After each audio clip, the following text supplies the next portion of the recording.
जब hunters association के best agents उस अनजान पोर्टल में घुसे तो वो शॉक्ड रह गए। वहां एस रैंक मॉन्स्टर्स और डीमंस की पूरी होर्ड्स को एक अकेले नंगे आदमी ने तबाह कर दिया था, जिसकी स्ट्रेंथ इनक्रेडिबल थी। उसे इस दुनिया में 300 साल से कैद करके रखा गया था, जहां वो लगातार फाइट करता रहा और स्ट्रांग होता गया। और जब वो आखिरकार मॉडर्न वर्ल्ड में बाहर आया तो उसके मुकाबले सबसे स्ट्रांगेस्ट हंटर्स भी कमजोर यानी वीकलिंग्स थे।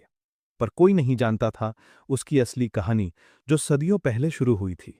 जैसे ही उसने आंखें खोली, उसने खुद को एक बिल्कुल नई दुनिया में पाया, जो किसी फेरी टेल से निकली लगती थी। उसे ये समझने में देर नहीं लगी कि ये जगह टेक्नोलॉजी के मामले में अर्थ से बहुत पीछे थी, लेकिन इसका अपना एक चार्म था। जिस घर में वो लैंड हुआ, वो कोई गरीब झोंपड़ी नहीं थी, बल्कि एक वेल ऑफ जगह लग रही थी। एक ऐसे आदमी के लिए जो ओवरवर्क से मर गया था और जिसका अर्थ पर कोई परिवार नहीं था।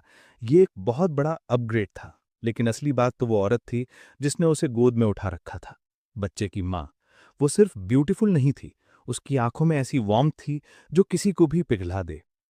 उसने सोचा, अगर लाइफ की शुरुआत यहाँ ऐसे हो रही है तो शायद उसे रोमांस के लिए स्ट्रगल नहीं करना पड़ेगा। लग रहा था जैसे किस्मत ने आखिरकार उसे एक ब्रेक दे दिया है। 3 साल बाद अपने छोटे छोटे पैरों से लड़खड़ाता हुआ वह आखिरकार क्रेडल से बचकर खिड़की के बाहर की दुनिया की एक झलक देखने की कोशिश कर रहा था। जो उसने देखा, उससे उसकी आंखें चमक उठीं। उसकी छोटी सी नज़र से बाहरी दुनिया मैसिव और मैजिकल लग रही थी। लेकिन जैसे ही वो सब कुछ सोक इन कर रहा था, मेड ने उसे रंगे हाथों पकड़ लिया और उसका छोटा सा एडवेंचर खत्म हो गया। जल्द ही उसने चीजों को जोड़ना शुरू किया और समझा कि उसका परिवार सिर्फ वेल्दी नहीं था, वो एक्चुअली ग्रैंड डची का पार्ट थे। पूरे किंगडम में वेल नोन थे। पता चला कि ये छोटा बच्चा कोई आम किड नहीं था। वो किंगडम ऑफ लायन हार्ट के ग्रैंड ड्यूक ड्रैगोनिया का बेटा था, यानी सीधे सीधे रॉयल्टी। 8 साल बाद लियोन ने अपना गेम तेज किया और स्वॉर्ड्समैनशिप की ट्रेनिंग शुरू कर दी, किंगडम का नाइट बनने का ड्रीम देखते हुए। वो ये सोचे बिना नहीं रह सकता कि क्या की या ऑरा जैसी चीजें भी इसमें शामिल होंगी। उसके मेंटोर सर गॉथिक, जो सीधे रॉयल पैलेस से आए एक लेजेंडरी होली नाइट थे, ने उसका मास्टर बनने का रोल संभाला। गॉथिक को ड्रैगोनिया के बेटे को ट्रेन करने पर गर्व था, लेकिन लियोन के लिए 14 साल का होना किसी नाइटमेयर में घुसने जैसा था। गॉथिक आदमी की खाल में एक बीस्ट था, जो स्पार के दौरान लियोन चाहे जितनी कोशिश करे पूरी तरह से अनफेज्ड रहता था। एक नाइट बनना सिर्फ तलवार घुमाना नहीं था। इसका मतलब था क्वेस्ट्स के जरिए खुद को साबित करना और ऑनर के साथ टाइटल कमाना। और अगर आपका एम होली नाइट बनना था तो आपको खुद होली ग्रेल द्वारा चुना जाना था और पवित्र जल पीना था। ग्रैंड ड्यूक ड्रैगोनिया के वारिस होने के नाते लियोन को सिर्फ लड़ना ही नहीं सीखना था, उसे डची को लीड करने के लिए हर चीज में मास्टरी हासिल करनी थी। सर गॉथिक के एक वार से लियोन हर बार हवा में उड़ जाता था। उत्तराधिकारी के तौर पर योग्य बनने के लिए होली नाइट बनने की ट्रेनिंग किसी सजा से कम नहीं लगती थी। और एक से ज्यादा बार उसने खुद को गॉड्स से इस मुश्किल से बचाने की गुहार लगाते पाया।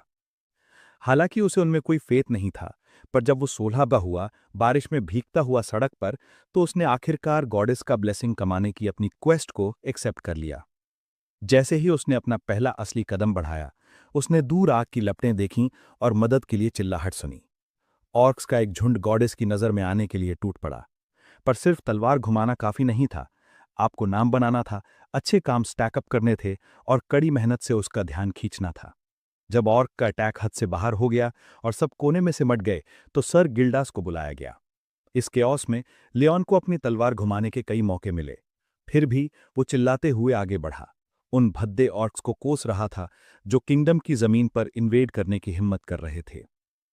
किंगडम के पास दुश्मनों की कमी नहीं थी और चीजें तेजी से गर्म हो रही थीं।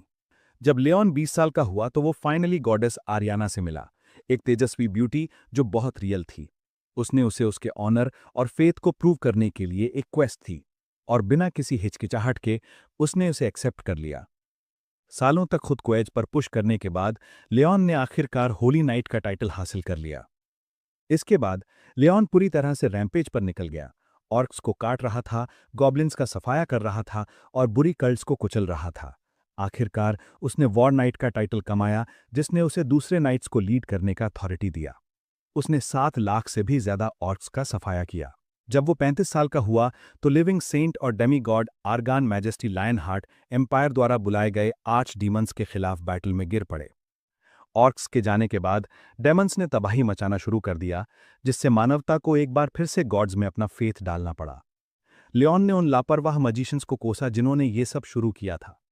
थ्रोन खाली होने पर किंग लायन हार्ट के लेगेसी को आगे बढ़ाने के लिए एक नए होली नाइट को चुनना था। तभी गॉडेस आरियाना ने लियोन ड्रैगोनिया की तरफ देखा और उसने उसकी पुकार स्वीकार कर ली। कसम खाई कि वो अपने लोगों को कभी निराश नहीं करेगा। इसके साथ लियोन को गॉडेस आरियाना से पवित्र खजाना लायन हार्ट मिला और उसने होली ग्रेल को बचाने की कसम खाई। इस तरह वो ग्रैंड ड्यूक ऑफ ड्रैगोनिया और लायन हार्ट किंगडम का किंग बन गया। 80 साल की उम्र तक उसने ऑर्क्स के साथ 3 भयानक वॉर्स लड़े, एक मुड़े हुए कुबड़ वाले से निपटा जो आर्च डीमन बन गया था, और एम्पायर द्वारा फैलाई गई केओस से जूझता रहा। एम्पायर के डार्क मैजिक स्कूल्स के वापस से लौटने पर, गंदे एक्सपेरिमेंट्स में लौटने पर, लियोन ने उनके पतन का कारण नॉर्दर्न कल्ट को स्वीकारना और गॉड से मुंह मोड़ना बताया। उसका मानना था कि यह सब तब शुरू हुआ जब उन्होंने उन लोगों को राइट्स दिए जिन्हें वो अनवर्दी मानता था। गुस्से में लियोन ने नाइट्स को हथियार उठाने के लिए बुलाया और कॉन्क्वेस्ट का एम सेट कर लिया। 96 साल की उम्र में इममॉर्टैलिटी का पीछा करते एक पागल आदमी ने कैपिटल में बड़े पैमाने पर सुसाइड को अंजाम दिया। लॉर्ड ऑफ केओस को बुलाने के लिए 30 लाख लाइव्स ले लीं। लियोन होली स्वॉर्ड लिए हुए, जिस पर पिछली कैंपेन का और ब्लड अभी भी लगा था, अपने नाइट्स को एम्पायर की ओर ले गया। 121 तक वर्ल्ड ढहने की कगार पर कांप रहा था। लियोन ने आरिन से कहा कि उसे गर्व महसूस करना चाहिए क्योंकि उसका पिता ऑनर के साथ मरा और ऊपर गॉड्स के साथ शामिल हो गया। फिर लियोन ने अपने नाइट्स को एकजुट किया, पूछा कि क्या वे दुश्मन को सुन सकते हैं जिसने उनके भाइयों को चुरा लिया था। उस निराशाजनक वेस्टलैंड में भी उसने करेज के बीज बोए, उन्हें याद दिलाया कि ऑनर का अभी भी कोई मतलब है। वे बुराई को होराइजन से आगे फैलने से नहीं रोक सके, लेकिन गॉडेस, जो होली स्वॉर्ड, स्पीयर और ग्रेल की धारक थी, उसके साथ अंत तक खड़ी रही। वही वो पल था जब उन्होंने चार्ज किया। उस सर्दी में लियोन की सेनाओं ने धरती पर बिखरे अरबों डेविल्स के खिलाफ अपनी अंतिम लड़ाई लड़ी। बारबेरियन स्लेव्स को मीट शील्ड्स के तौर पर इस्तेमाल किया गया और स्पीयर्स और शील्ड से लैस नागरिक नाइट्स, ग्लोरियस नाइट्स, सभी गॉड्स और होली टेम्पल्स के चुने हुए लोगों के साथ ऑनर के साथ गिरे। लियोन ने अंत तक डीमंस और आर्क डीमंस को कुचला, ये दिखाया कि होली नाइट होने का असली मतलब क्या होता है। 256 साल की उम्र में उसने आखिरी डीमन गेट को नष्ट कर दिया, बाकी बचे फिल्थ के लिए किसी भी भागने के रास्ते को काट दिया। जब वो 300 का हुआ तो किसी ने एक चमकते हुए वॉरियर को देखा जिसने एक ही वार से भयंकर आर्क डीमन को ढेर कर दिया था। जब उन्होंने पूछा कि वो कौन है, तो लियोन उगते सूरज की तरह आगे बढ़ा और खुद को king Leon Draconia, lion heart, knight of the glorious knights and bearer of the will of holy temples घोषित किया। उसी साल नाइट किंग की वापसी हुई, जब उसने हर आखिरी डीमन का सफाया करने के बाद अर्थलिंग्स से मुलाकात की। इसके बाद सोल के केंद्र में एक रहस्यमयी गेट खुला, जिसे अनआइडेंटिफाइड ब्लैक क्लास थ्रेट के रूप में रैंक किया गया। कोरिया और ग्लोबल हंटर एसोसिएशंस ने इसे रेड करने के लिए बड़े गिल्ड्स को बुलाया, लेकिन अज्ञात खतरे के कारण सब पीछे हट गए। सरकार ने अंततः कोरियन हंटर एसोसिएशन को पहले अंदर जाने के लिए असाइन किया, एक तरह से उन्हें मौत के मुंह में भेज दिया। अंदर एसोसिएट मैनेजर हनहारी की पहली नज़र बुरी तरह से नंगे आदमी पर पड़ी और वो इसके बारे में सोचना बंद नहीं कर सकी। हेड मैनेजर किम जिनसू ने एक कप कॉफी से उसे होश मिला दिया। उसने बताया कि किसी ने उसकी कहानी पर विश्वास नहीं किया, लेकिन जिनसू को ऐसी ही उम्मीद थी। एक ब्लैक रैंक्ड डीमन गेट, एक ग्रेट डेविल, और फिर भी वे सब किसी तरह जिंदा बाहर आ गए। ये एक आदमी की वजह से मिराकल जैसा लगा। हनहारी ने लियोन को सवाल किया, दावा किया कि वो दूसरी दुनिया के सर्वाइवर के रूप में गेट के अंदर बच गया। पता चला कि कुछ लोग पहले भी गेट रेल्म से बाहर निकल चुके हैं। पिछले 30 सालों में इन गेट्स का एक पैटर्न रहा है, एक मरती हुई दुनिया या पहले से ही तबाह हो चुकी दुनिया। कभी कभी डीमन रेल्म से सर्वाइवर्स अपनी जबरदस्त स्ट्रेंथ के साथ वापस आते हैं, इसीलिए सरकार उन्हें सपोर्ट और स्काउट करने की पूरी कोशिश करती है। हनहारी उनमें पोटेंशियल देखती है और जानती है कि लियोन कुछ और है।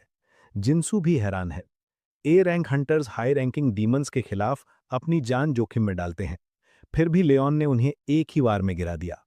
जिस तरह के मॉन्स्टर से एस रैंक्स भी कांपते हैं, वो उसके लिए कुछ नहीं था। फिर भी जिनसू को कल्चरल गैप को लेकर थोड़ी अनईजीनेस है, क्योंकि लियोन पूरी तरह से रॉयल्टी जैसा एक्ट करता है।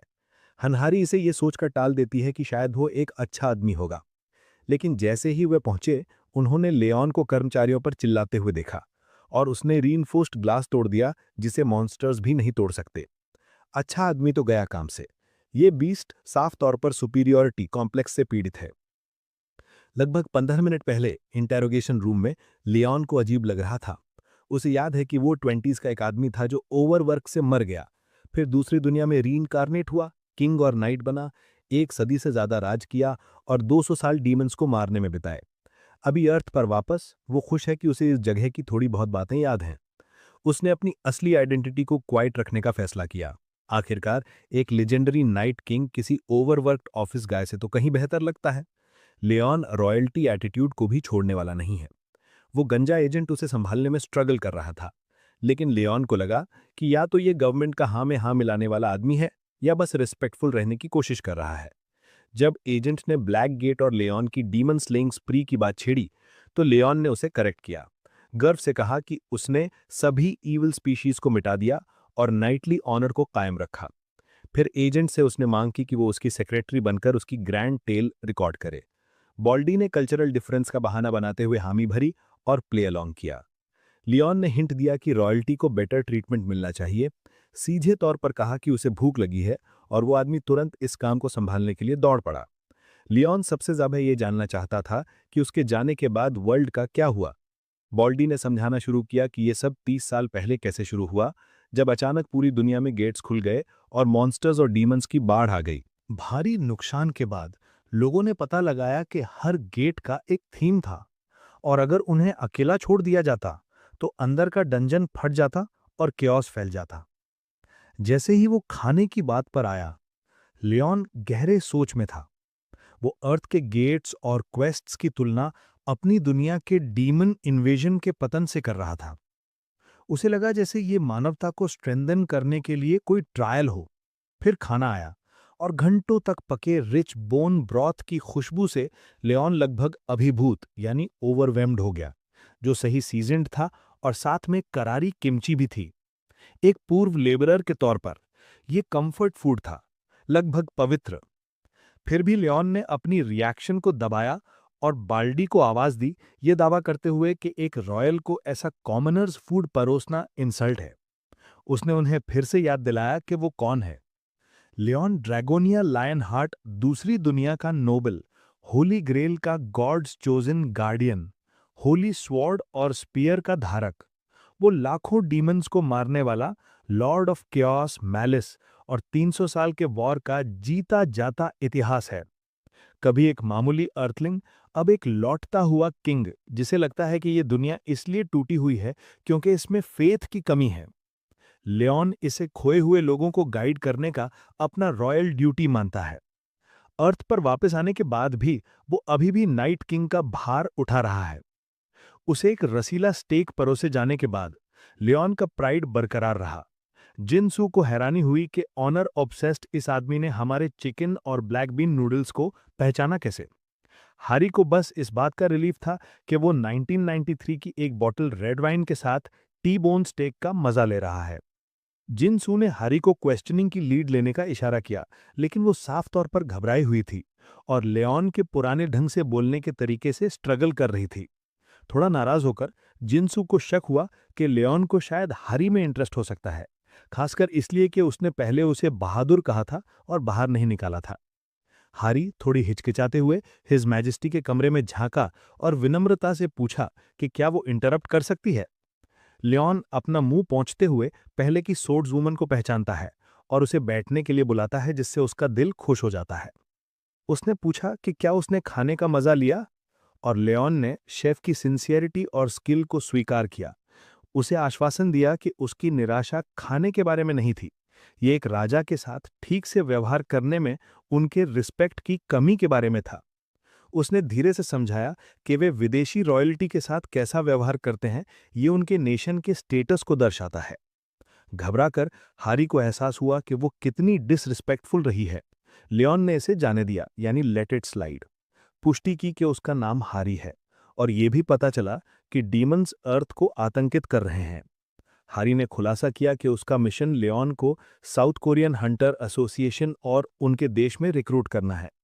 उसने औपचारिक रूप से पूछा कि क्या किंग लियोन एसोसिएशन में शामिल होने पर विचार करेंगे। लियोन समझ गया कि 21st सेंचुरी का इंटेलिजेंस वॉर अपने देश के लिए सर्वाइवर्स को स्काउट करने के बारे में है, वादे चाहे जो भी किए जाएं। वो जानता है कि अगर वो रुकता है तो उसे फाइट करना होगा, लेकिन एक किंग किसी दूसरे नेशन की मिलिट्री में सर्व नहीं कर सकता। इसलिए लियोन ने इस दुनिया में अपना नाइट्स ऑर्डर बनाने का फैसला किया। हैरी ने सिर हिलाया, उसके डिसीजन को समझते हुए। उसके पास बहस करने के लिए ज्यादा कुछ नहीं था। बाद में जिनसू ने टिप्पणी की कि ये अच्छी बात है कि लियोन किसी दूसरे देश या गिल्ड से प्रभावित नहीं हुआ। हैरी को विश्वास नहीं हो रहा कि गवर्नमेंट से जुड़े एक एसोसिएशन को उसके सामने झुकना पड़ रहा है। हैरी भड़क उठी और बड़े गिल्ड्स पर मनी और पावर का यूज करके सर्वाइवर्स को खरीदने के लिए गुस्सा निकाला। जैसे ही जिनसू फीनिक्स गिल्ड के बारे में कुछ बताने वाला था, फर्श हिल उठा। उन्हें अचानक हानुम प्लेन्स में डंजन ब्रेक का अलर्ट मिला। अगर ग्रैनरी यानी अनाज गोदाम के पास डंजन ब्रेक होता है तो डेमोनिक आउटब्रेक खाद्य उत्पादन को बाधित कर सकता है। हैरी जानती है कि फीनिक्स गिल्ड का एस रैंक हंटर ली योंग वोंग ऑरेंज कलर के गेट को गिराने में सक्षम है। जिनसू को यकीन है कि ये कमीने कुछ ना कुछ गड़बड़ कर रहे हैं। ये सब सुनते ही लियोन ने समझ लिया कि ये लोग मुसीबत में हैं। जब डंजन ब्रेक होता है तो लियोन शर्त लगाता है कि ये फसलों को इन्फेक्ट करके नुकसान पहुंचाएगा। इसलिए उसने एक ऐसी जगह पर कार्रवाई करने का फैसला किया जो डियरा के कंट्रोल में नहीं है। एक ब्लॉन्ड हरी क्लोक में एक बड़े सफेद कैसल के पास हवा में नाच रही है, जबकि डंजन कोर पर कहर ढा रहा है। हंटर ली योंग वोंग, एक एस रैंक और फिनिक्स गिल्ड का गिल्ड मास्टर, जिनसू और हरी को अंदर आते हुए देखता है। जिनसू को यकीन है कि इस कमीने ने जानबूझकर डंजन ब्रेक होने दिया, सिर्फ इसलिए क्योंकि गेट प्रॉफिट्स पर उनके टैक्स एग्जेम्पशन के रिक्वेस्ट को रिजेक्ट कर दिया गया था। रिजेक्शन के बावजूद फीनिक्स गिल्ड ने गेट्स के बाय प्रोडक्ट्स जैसे मैजिक क्रिस्टल्स और मॉन्स्टर मटेरियल से भारी प्रॉफिट कमाया। फिर भी ये स्कमबैग्स 1 ट्रिलियन टैक्स देने से बचना चाहते हैं। हालांकि उन्हें एक बड़े गिल्ड होने से काफी बेनिफिट मिला था, उनके लिए कभी कुछ भी काफी नहीं होता। जिनसू ने कभी नहीं सोचा था कि वे एक साधारण अस्वीकृति पर इतना नीचे गिर जाएंगे। हैरी ने हंटर योंग वोंग पर चिल्लाया, उसे याद दिलाया कि एक हफ्ता बीत चुका है और डंजन गेट को बंद करने की जरूरत है। योंग वोंग शैतानी अंदाज से यानी डेविल में केयर एटीट्यूड से मुस्कुराते हुए परिणामों को स्वीकार करता है, लेकिन बताता है कि घायल कॉमरेड्स रेड के लिए एक प्रॉब्लम हो सकते हैं। उसने वादा किया कि वो इसे कल संभाल लेंगे, हालांकि कोई गारंटी नहीं। इससे जिनसू और हैरी दोनों गुस्से में आ गए। हैरी चुप नहीं रह सकी। योंगवॉन की देशभक्ति पर सवाल उठाया, ये जानते हुए कि अगर हानुम प्लेन्स इन्फेक्ट हो गया तो क्या हो सकता है। अचानक योंगवॉन एक भयावह हंसी, सिनिस्टर लाफ हंसता है। हैरी को पिछले साल की घटनाओं की याद दिलाता है और ठंडे लहजे में कहता है कि इस वर्ल्ड में जस्टिस केवल मनी और पावर के बारे में है। एक परिचित आवाज योंग वॉन को एक उथला पुराने ख्याल का कमीना कहती है। वो लियोन पर पलटवार करता है, लेकिन लियोन इसे हल्के में नहीं लेता। उसे बताता है कि उसके जैसा नीच व्यक्ति एक किंग को इस तरह से संबोधित नहीं कर सकता। योंग वॉन इंसल्ट से हैरान होकर पीछे हट जाता है, खासकर इसलिए क्योंकि वो दुनिया के टॉप 20 एस रैंक हंटर्स में से एक है और टॉप 10 गिल्ड्स में से एक का गिल्ड मास्टर है। वो लियोन को मारने के लिए तैयार होता है, लेकिन रुक जाता है जब हैरी जल्दी से उसे याद दिलाती है कि लियोन एक सर्वाइवर है। तुरंत योंग वॉन अपना लहजा बदलता है, रिस्पेक्ट दिखाने के लिए झुक जाता है। वो पूछता है कि क्या लियोन एक ग्रे कलर्ड गिल्ड से है, लेकिन लियोन किसानों के साथ छोटी मोटी बात करने में कोई दिलचस्पी नहीं दिखाता। इसके बजाय जिंगसू पर फोकस करता है और गेट का स्पष्ट सारांश मांगता है। जिंगसू और हैरी राहत महसूस करते हुए उसे अपने साथ पाकर खुश हैं। चीजों को आगे बढ़ाने के लिए हैरी ने बताया कि डंजन ब्रेक्स आमतौर पर जमीन के डेमोनिक एलिमेंट्स से इन्फेक्ट होने से शुरू होते हैं, जो फसलों को उगने से रोकता है। चूंकि हानुम प्लेन्स एक मेन ग्रीनरी है, इसलिए यह एक क्रिटिकल सिचुएशन बन जाती है। इसे ठीक करने के लिए हैरी समझाती है कि उन्हें डंजन को क्लियर करना होगा और जमीन को प्योरीफाई करना होगा। एक बार जब लियोन समस्या समझ जाता है तो वो हैरी को बैकअप बुलाने का आदेश देता है। वो जोर देता है कि अगले दिन जब दूसरे ग्रुप का समय समाप्त हो जाएगा तो वह स्थिति को अपने हाथ में लेगा।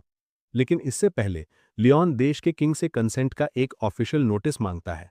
तब तक वह कोई कार्रवाई करने से मना कर देता है। हैरी समझाने की कोशिश करती है कि ये इतना कॉम्प्लिकेटेड नहीं है, लेकिन लियोन सिद्धांतों वाला आदमी होने के नाते कानूनों का पालन करने पर जोर देता है और तुरंत किंग को मैसेज भेजने की मांग करता है। इस बीच योंग वॉन स्पष्ट रूप से हिल गया है। ऐसा लग रहा है जैसे उसने कोई भूत देखा हो। उसे यकीन है कि लियोन उससे भी ज्यादा परेशानी वाला है। प्रेसिडेंट की मंजूरी मिलने के बाद हैरी ने लियोन को बताया कि सब कुछ तय हो गया है। उसने पूछा कि क्या स्ट्रॉ डॉल्स वास्तव में जरूरी हैं, और लियोन ने समझाया कि इन्फेक्टेड लैंड को प्यूरिफाई करने के लिए प्रॉपर रिचुअल आर्ट्स की आवश्यकता होती है। उसने दो चीजों के लिए रिक्वेस्ट सबमिट किया था, स्ट्रॉ डॉल्स और उन्हें बनाने वाली माताएं। एक बार जब वो इकट्ठी हो गईं, तो लियोन ने उनका ध्यान बुलाया और उनसे अपनी हाथ से बनी गुड़िया पेश करने को कहा, जिससे एक अप्रत्याशित डॉल मेकिंग कॉन्टेस्ट शुरू हो गया। जज के तौर पर लियोन ने भद्दी गुड़ियों की कठोर आलोचना की, अधिकांश महिलाओं को फेल कर दिया और हैरी को भी रिजेक्ट कर दिया। उसे विश्वास नहीं हो रहा था कि जिन महिलाओं ने बच्चों को जन्म दिया है वे इतनी भयानक गुड़िया बना सकती हैं। आखिरकार उसने 80 के दशक की एक बुजुर्ग महिला को अप्रूव किया, जिसने 12 बच्चे पाले थे। उसे एक सच्ची देशभक्त कहा। हालांकि वो आमतौर पर मेडल्स और गिफ्ट्स देता, इस बार उसने बस अपनी माफी मांगी, जिससे वह शर्म आ गई। बाद में लियोन अप्रूव्ड गुड़िया को हनुम प्लेन्स ले गया, जहां सब कुछ तैयार था। जैसे ही उसने मदर ऑफ द लैंड को हार्वेस्ट डॉल भेंट की, योंग वॉन का गिरोह किनारे से देख रहा था। अचानक एक पवित्र कप में बूंदें भर गईं, सूरज उगा और आसमान में एक लाल चमक फैल गई। स्ट्रॉ डॉल अपने आप खड़ी हो गई और डिवाइन एनर्जी से भर गई। फिर खुद mother earth, Deira, goddess of life and abundance, गुड़िया में उतरी और लंबे समय बाद उनका अभिवादन किया, जो इस धरती पर दिव्यता की वापसी का प्रतीक था। लियोन ने डेइरा का उनकी दिव्य कृपा के लिए प्रशंसा के साथ अभिवादन किया और उन्होंने जवाब में भूमि को दूषित और बुराई से भरा बताया। वह सहमत हुए, कहा कि कई दुष्ट प्राणी इस वर्ल्ड में आ गए हैं, लेकिन यहाँ कोई सच्ची दिव्यता मौजूद नहीं है, शायद नीच और अयोग्य लोगों की विफलता के कारण। पूछने पर लियोन मानता है कि तलवारबाजों में अलग दिखना मुश्किल है, लेकिन वो मानता है कि एक सच्चा कॉन्करर स्वभाव से डिवाइन होता है। वो कसम खाता है कि जब तक एक नया पैंथियन नहीं उठता, तब तक वो बैलेंस्ड अथॉरिटी और ड्यूटी के साथ इग्नोरेंट लोगों का मार्गदर्शन करेगा। जब डिमी ने उनसे कोई इच्छा मांगने को कहा, तो लियोन ने हरी चादर में लिपटी पृथ्वी की देवी डेइरा से भूमि को प्यूरिफाई करने को कहा। खुशी से उन्होंने सारी मिट्टी को अपनी एसेंस से ब्लेस किया और वादा किया कि अब जो भी इस जमीन पर चलेगा वो लियोन का फॉलो करेगा। एक पवित्र बूंद गिरती है, पृथ्वी को साफ करती है और लियोन मजबूती से सबको गवाह बनने को कहता है कि यह वर्ल्ड अब दिव्यता से छू गया है। उसके लिए जीवन का असली मकसद जन्म देना और फलना फूलना है। लियोन इस बारे में बात करता है कि कैसे जन्म और समृद्धि यह साबित करते हैं कि उपजाऊ पृथ्वी एक डिवाइन प्रॉमिस का जीता जागता निशान है। लेकिन योंग वॉन ने जादुई तौर पर उगी फसलों को पॉइजन कहकर सबको चौंका दिया। यह बात लियोन को बहुत बुरी लगी और वो इग्नोरेंस को दूसरी बार हवा में उड़ने नहीं देगा। हवा में ठंड के साथ लियोन ने योंग वॉन से कहा कि वह अपनी गंदी जुबान को संभाले। फिर भी योंग वॉन पीछे नहीं हटा और प्रूफ मांगकर लियोन को स्कैमर साबित करने की योजना बनाई। वो एक अप्रेजर को भी ले आया, जिसने फसलों पर अप्रेजल मैजिक का यूज किया और सदमे में जम गया। पता चला कि चावल खुद डेयरा का एक दुर्लभ ब्लेस्ड प्लांट है, जो अगर अच्छी मात्रा में खाया जाए तो टीयर 3 डिजीजेस को ठीक कर सकता है। यहां तक कि कैंसर भी इसके सामने टिक नहीं पाएगा। पूरी भीड़ दंग रह गई। जिंगसू ने तुरंत चीफ्स हाउस से एक बर्तन लाने को कहा, क्योंकि इस तरह के मिरेकल फूड को नजरअंदाज नहीं किया जा सकता। इसे पकाने के बाद एक नीली विंडो पॉपअप हुई, जिसमें जिंगसू को हर मिनट 8 आवर्स की स्टैमिना और माना बहाल होती दिख रही थी। वो चकित रह गया, ये महसूस करते हुए कि ये चीज मूल रूप से एक बॉटल में लगभग 3 मिलियन वॉन के लायक है। अचानक हरी अंदर घुस आई और उसने कैजुअली न्यूज दी कि उसने जिज्ञासावश एक बग खा लिया था। जिंगसू लगभग उल्टी करने वाला था, लेकिन फिर उसने खुलासा किया कि बग ने उसे एक बफ दिया, जिससे वो पूरी तरह से शॉक हो गया। अगर डिवाइन एनर्जी वास्तव में हर जगह फैल गई है, तो अब हर जीवित चीज में बफ्स हो सकते हैं। इससे जिंगसू भड़क गया और उसने हंटर एसोसिएशन रेड टीम को गेट को पूरी तरह से बफ्ड चार्ज करने के लिए जितना संभव हो उतने बग्स इकट्ठा करने का आदेश दिया, जिससे वे पहले से ज्यादा उत्साहित हो गए। जैसे ही डियरा जाने की तैयारी करती है, लेओन उसे डिवाइन लव के लिए धन्यवाद देता है, जिससे उन्होंने उन्हें ब्लेस किया। उसकी आखिरी सलाह सरल है, टू स्टे फेड, खाते रहो। जब हारी इसके बारे में पूछती है तो लियोन आसपास के नॉन बिलीवर्स को समझाता है कि एक मीनिंगफुल लाइफ और शब्द डिवाइन पावर पर बने होते हैं। फिर वो सैनिकों का खाना खत्म करने के बाद सबका ध्यान वापस गेट की ओर मोड़ देता है। इस बीच योंगवान आग बबूला है, इस बात से नाराज है कि एक सर्वाइवर उसकी योजनाओं को बिगाड़ रहा है। वो चाहता था कि लियोन मर जाता ताकि गवर्नमेंट के पास उसके रिक्वेस्ट को अप्रूव करने के अलावा कोई चारा ना होता। तभी उसे एक आइडिया आया। उसने अपने लैकी को रिलैक्स करने को कहा, देखते हुए कि गेट पहले से ही आंशिक रूप से क्लियर हो चुका है। केवल एक ए रैंक हंटर हारी के साथ वो सोचता है कि लियोन बस एक लकी सपोर्ट टाइप गाय होगा जिसमें कोई असली कॉम्बैट स्किल्स नहीं है। यांगवान के दिमाग में वे केवल बुनियादी चालों से अंदर के मॉन्स्टर को हरा नहीं सकते। लियोन अपने अर्थली ट्रूप्स को गेट के अंदर ले जाता है और जल्दी से इस बात को पकड़ लेता है कि ये गेट्स तभी बंद होते हैं जब फाइनल बॉस को हराया जाता है या मेन क्वेस्ट क्लियर हो जाता है। उसे ये सेटअप रियली पसंद आता है। हालांकि हारी ने यह नहीं बताया था कि ये डंजन्स आमतौर पर आप पर कैसे हमला करते हैं।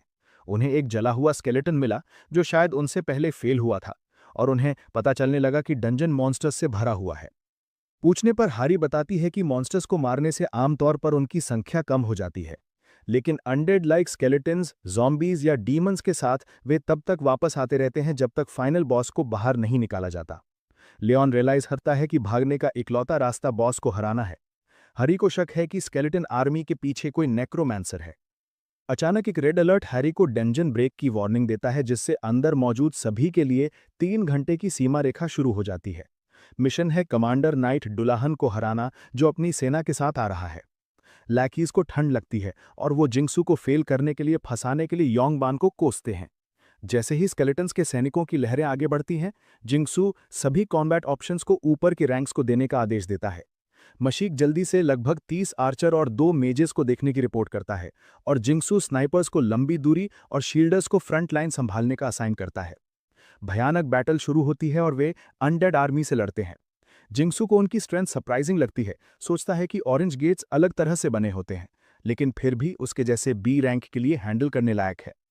फिर उसकी आंखें एडवांस्ड स्पेल्स फेंक रहे 2 स्केलेटन मेजेस पर टिकती हैं।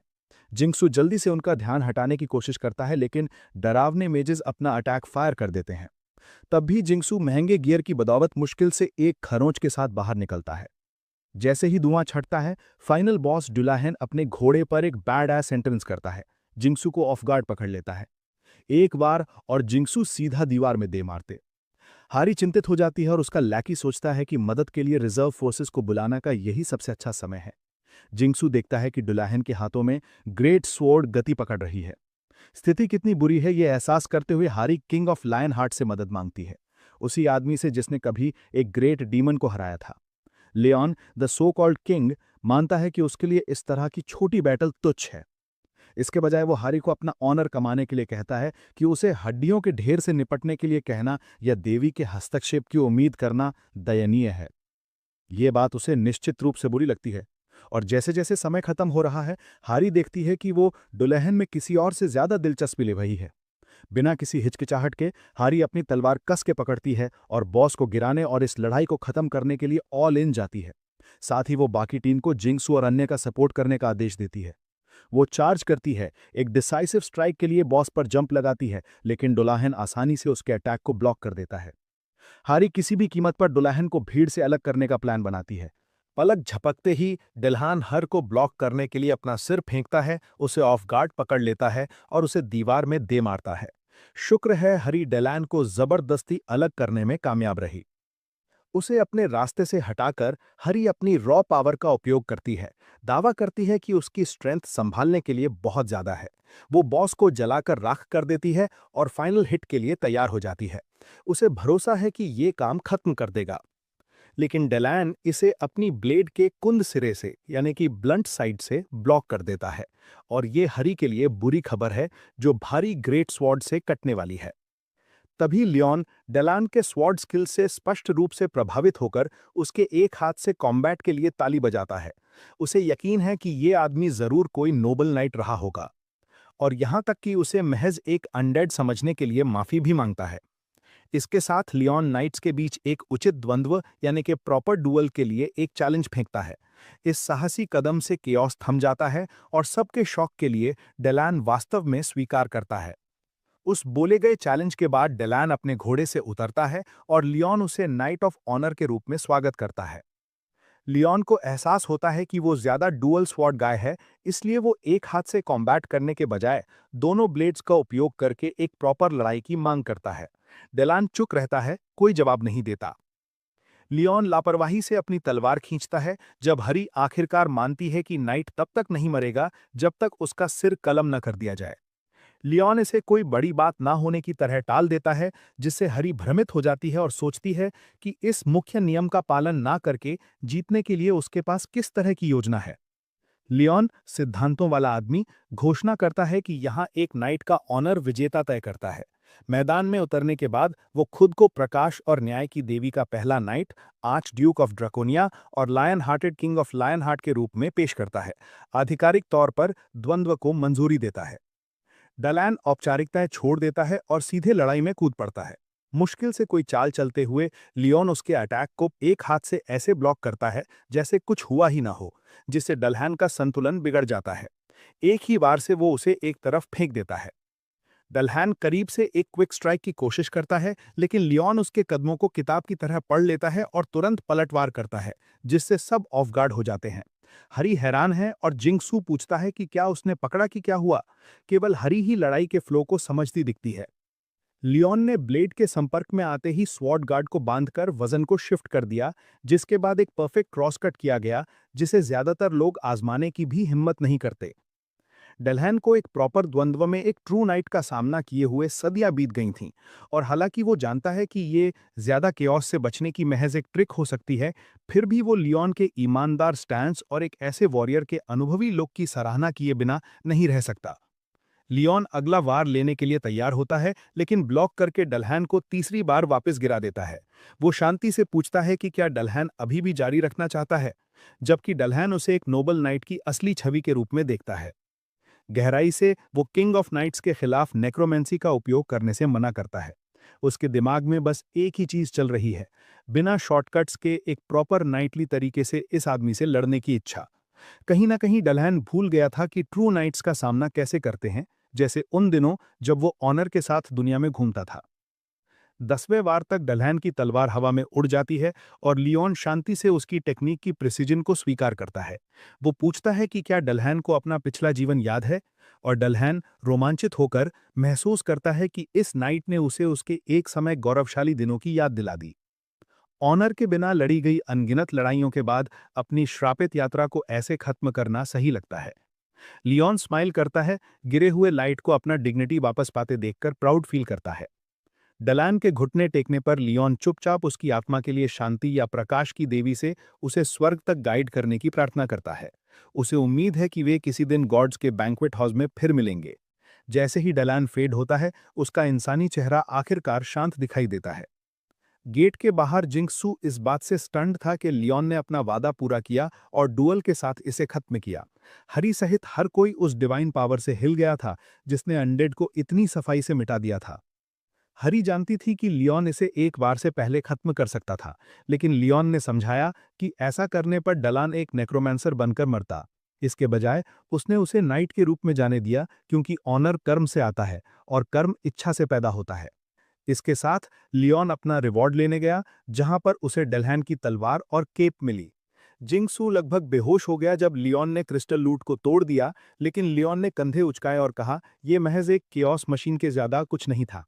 हनिम गेट आधिकारिक तौर पर क्लियर हो चुका था। हर के चेहरे पर हॉरर साफ झलक रहा था। उसकी गहरी आंखों के नीचे आई बैग्स लियोन के अर्थ पर चौथे दिन की निशानी थे। बहुत कुछ हो चुका था और हर पूरी तरह से ड्रेन्ड थी। पहले टैक्स इशू आया, जहां लियोन ने अपने लूट से एक भी सिक्का देने से इनकार कर दिया, यहां तक कि माना स्टोन्स के जरिए भी नहीं। अपने रॉयल स्टेटस का दावा करते हुए उसने इसे कॉमनर्स की तरह सिक्के गिनना अपने बिनीत समझा। इस कियोस्क के बीच हारी ने नए फॉलोअर्स में अचानक वृद्धि देखी। लियोन की डिवाइन पावर ने भूमि को ब्लेस करने के बाद जब फॉलोअर्स ने टाइथ यानी दान के बारे में पूछा, तो लियोन ने कैजुअली घोषणा की कि ये उनकी फसल का 90% होगा। ये सुनकर वे सदमे में आ गए, क्योंकि लिविंग एक्सपेंसेस और टैक्सेस पहले से ही स्काई हाई थे। लेकिन लियोन ने इसे नजरअंदाज किया। पूछा कि गॉडेस के सच्चे फॉलोअर्स को भूखे रहने की चिंता क्यों करनी चाहिए। उसने वादा किया कि उसका गिल्ड फूड, वेलफेयर और सभी लिविंग कॉस्ट्स का ध्यान रखेगा। फिर हारी ने बॉम्ब गिराया कि लियोन के ब्लेस्ड राइस की अप्रेजल वैल्यू बहुत ज्यादा है। 80 किलो चावल लगभग 1 बिलियन और 500 मिलियन वॉन में बिकते हैं। अचानक हर कोई हिसाब लगाने लगा और महसूस किया कि 90% देने के बाद भी वे बहुत कुछ बचा रहे होंगे। बस ऐसे ही उनका फेथ पक्का हो गया। हैरी को जल्द ही एहसास हुआ कि लियोन की रहने की स्थिति पूरी तरह से अस्त व्यस्त थी। वो अपने कमरे में एक भी आर्टवर्क ना होने पर भड़क गया और तुरंत एक luxurious bed, on call servants और ऐसी आर्ट पीसेस की मांग की जिसे वो हर समय निहार सके। लगभग रोते हुए हैरी को रात भर 2 बजे तक हर 5 स्टार होटल को कॉल करना पड़ा ताकि उसके लिए एक अच्छा स्वीट किराए पर ले सके। हार मानकर उसने उससे सोने की विनती की। आखिरकार उन्होंने एक पेंटिंग या एक सेरामिक पीस लगाने का समझौता किया। अब हम यहाँ हैं जहाँ हैरी उसकी अनुमति से नाश्ता परोसने के लिए उसके कमरे में दाखिल होती है। लियोन उसे भी खाने के लिए कहता है क्योंकि मील्स स्किप करना अस्वीकार्य यानी अनएक्सेप्टेबल है। उसे सैंडविच खाने की इच्छा हो रही है और एक पल के लिए उसे लगता है कि वे एक साथ खाना खाने वाले हैं, लेकिन नहीं। लियोन तुरंत इसे रोक देता है, उसे याद दिलाता है कि किंग्स और कॉमनर्स कहीं भी एक साथ खाना नहीं खाते। उस उम्मीद का क्या हुआ, वो तो खत्म हो गई।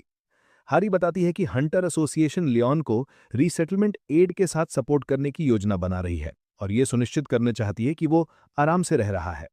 लियोन को ये आइडिया पसंद आया और उसने इसे संभालने के लिए कहा। जहां तक लूट की बात है, उसे हैरी पर भरोसा है, लेकिन केप रखने पर जोर देता है। जब वे पहुंचे तो हैरी ने हंटर एसोसिएशन के पास एक सुविधाजनक जगह चुनी जहां एक हेलीपैड भी था। अचानक एक अजनबी ने असिस्टेंट मैनेजर हैरी का अभिवादन किया। हालांकि ये सब टॉप सीक्रेट होना चाहिए था। उस आदमी ने अपना परिचय Do Jong's food of the future के डायरेक्टर के रूप में दिया। हैरी हैरान थी कि देश के टॉप 3 चेबल्स में से एक डू जोंग ग्रुप उनका इंतजार कर रहा है। जॉन चैन ने तुरंत लियोन को सर्वाइवर के रूप में पहचान लिया, जिससे हार का शक सही साबित हुआ। उसने कैजुअली हाथ मिलाने की कोशिश की, लेकिन लियोन इसे अनादर का संकेत मानता है।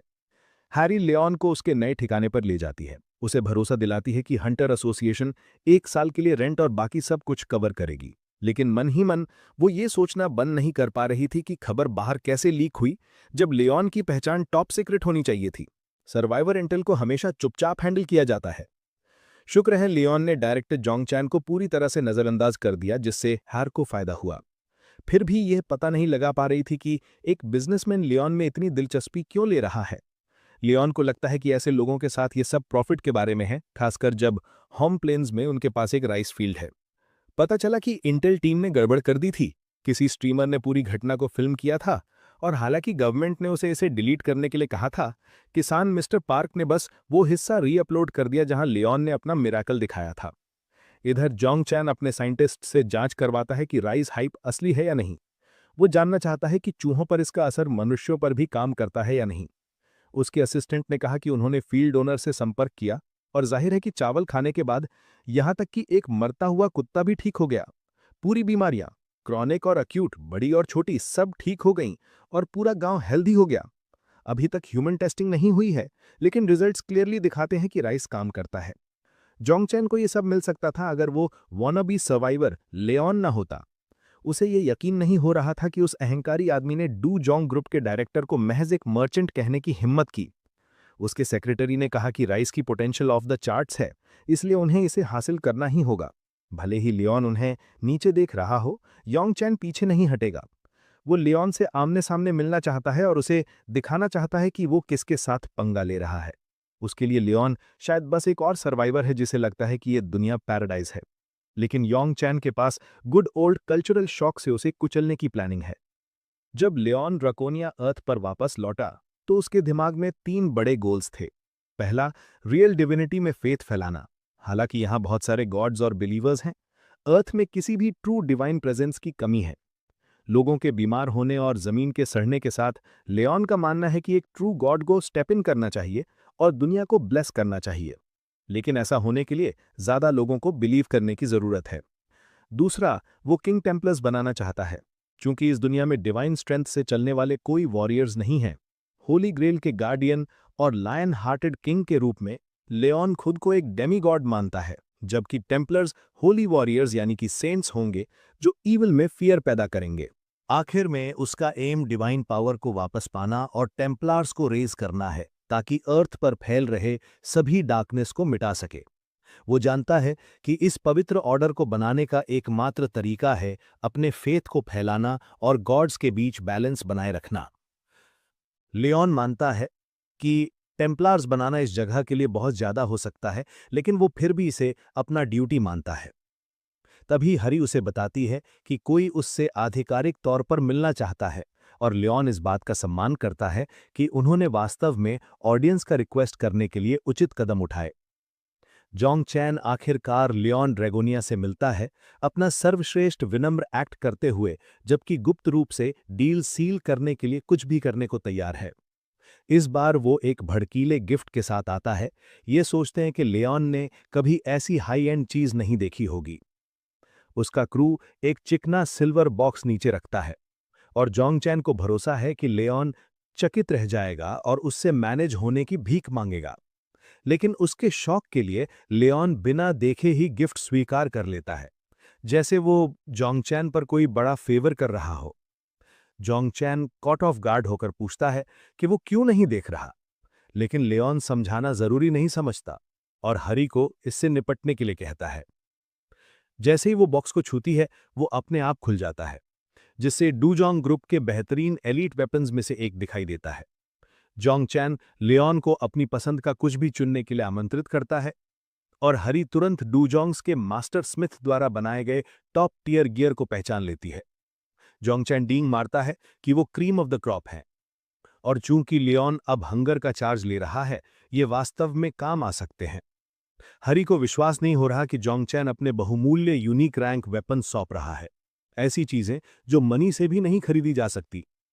लेकिन असली चुभन तब महसूस होती है जब लियोन उन सभी को बेकार जंक कहकर खारिज कर देता है, और ये जोंग चैन को उसके कोर तक हिला देने को काफी है।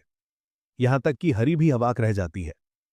लियोन समझाता है कि ऐसी तलवार चलाने का कोई मतलब नहीं है जो स्टारलाइट में ना नहाई हो या डिवाइन द्वारा ब्लेस ना की गई हो, और सवाल करता है कि क्या ये केवल बीस्ट्स को मारने के लिए है। जोंग चैन सोचने लगता है कि क्या ये पागल आदमी चाहता है कि मैं तलवारों को धूप सेंकने के लिए रखूं और उनकी प्रार्थना करना शुरू कर दूं। लियोन उसे अनफेथफुल कहता है कि उसके जैसे लोग अपने चमकदार जंक को हर जगह दिखाना पसंद करते हैं। जोंग चैन सोचता है कि वो इसे आजमा सकता है, लेकिन गहराई से ये जानता है कि वे तलवारें ज्यादा से ज्यादा चिकन या बीफ काटने के लिए अच्छी हैं। तभी लियोन एक जादू के शो की तरह पोर्टल से अपनी तलवार बाहर निकालता है। ब्लेड पुरानी दिखती है, और जोंग चैन लगभग हंस पड़ता है। सोचता है कि ये पागल आदमी वास्तव में उस एंटीक की तुलना उसके बेशकीमती हथियारों से कर रहा है।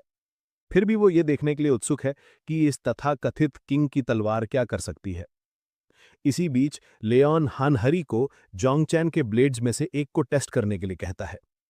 वो हैरान है, लेकिन उस तलवार को चुनती है जिसकी वो 4 साल से प्रशंसा कर रही थी, पार्क जिनचियोल की प्रसिद्ध तलवार, जिसे डॉन कहा जाता है। जैसे ही वो उसे पकड़ती है, वो कहती है कि वो इसकी रॉ एनर्जी महसूस कर सकती है, जो एक हाई ग्रेड गेट के अंदर 10 सीधे दिन तक शुद्ध धूप यानी प्योर सनलाइट सोखने से आई है। रिस्पेक्ट के तौर पर हरी लियोन की अनुमति के लिए देखती है, लेकिन वो उसे कहता है कि उसे पूछने की जरूरत नहीं है, बस नए खिलौने के साथ खेलो। तभी लियोन अपनी तलवार उठाता है और हरी को उस पर एक वार करने देता है। वो अपनी पूरी ताकत स्ट्राइक में डाल देती है और डूजोंग ग्रुप की तथाकथित टॉप टियर वेपन को चकनाचूर कर देती है। उस पल से भीड़ में शॉक की लहर दौड़ जाती है, जबकि लियोन इसे ट्रैश कहता है, जैसा उसने सोचा था उससे भी बुरा। उस छोटे स्टंट से जोंगचैन का सर्वाइवल टाइम लगभग 3 मिनट कम हो जाता है।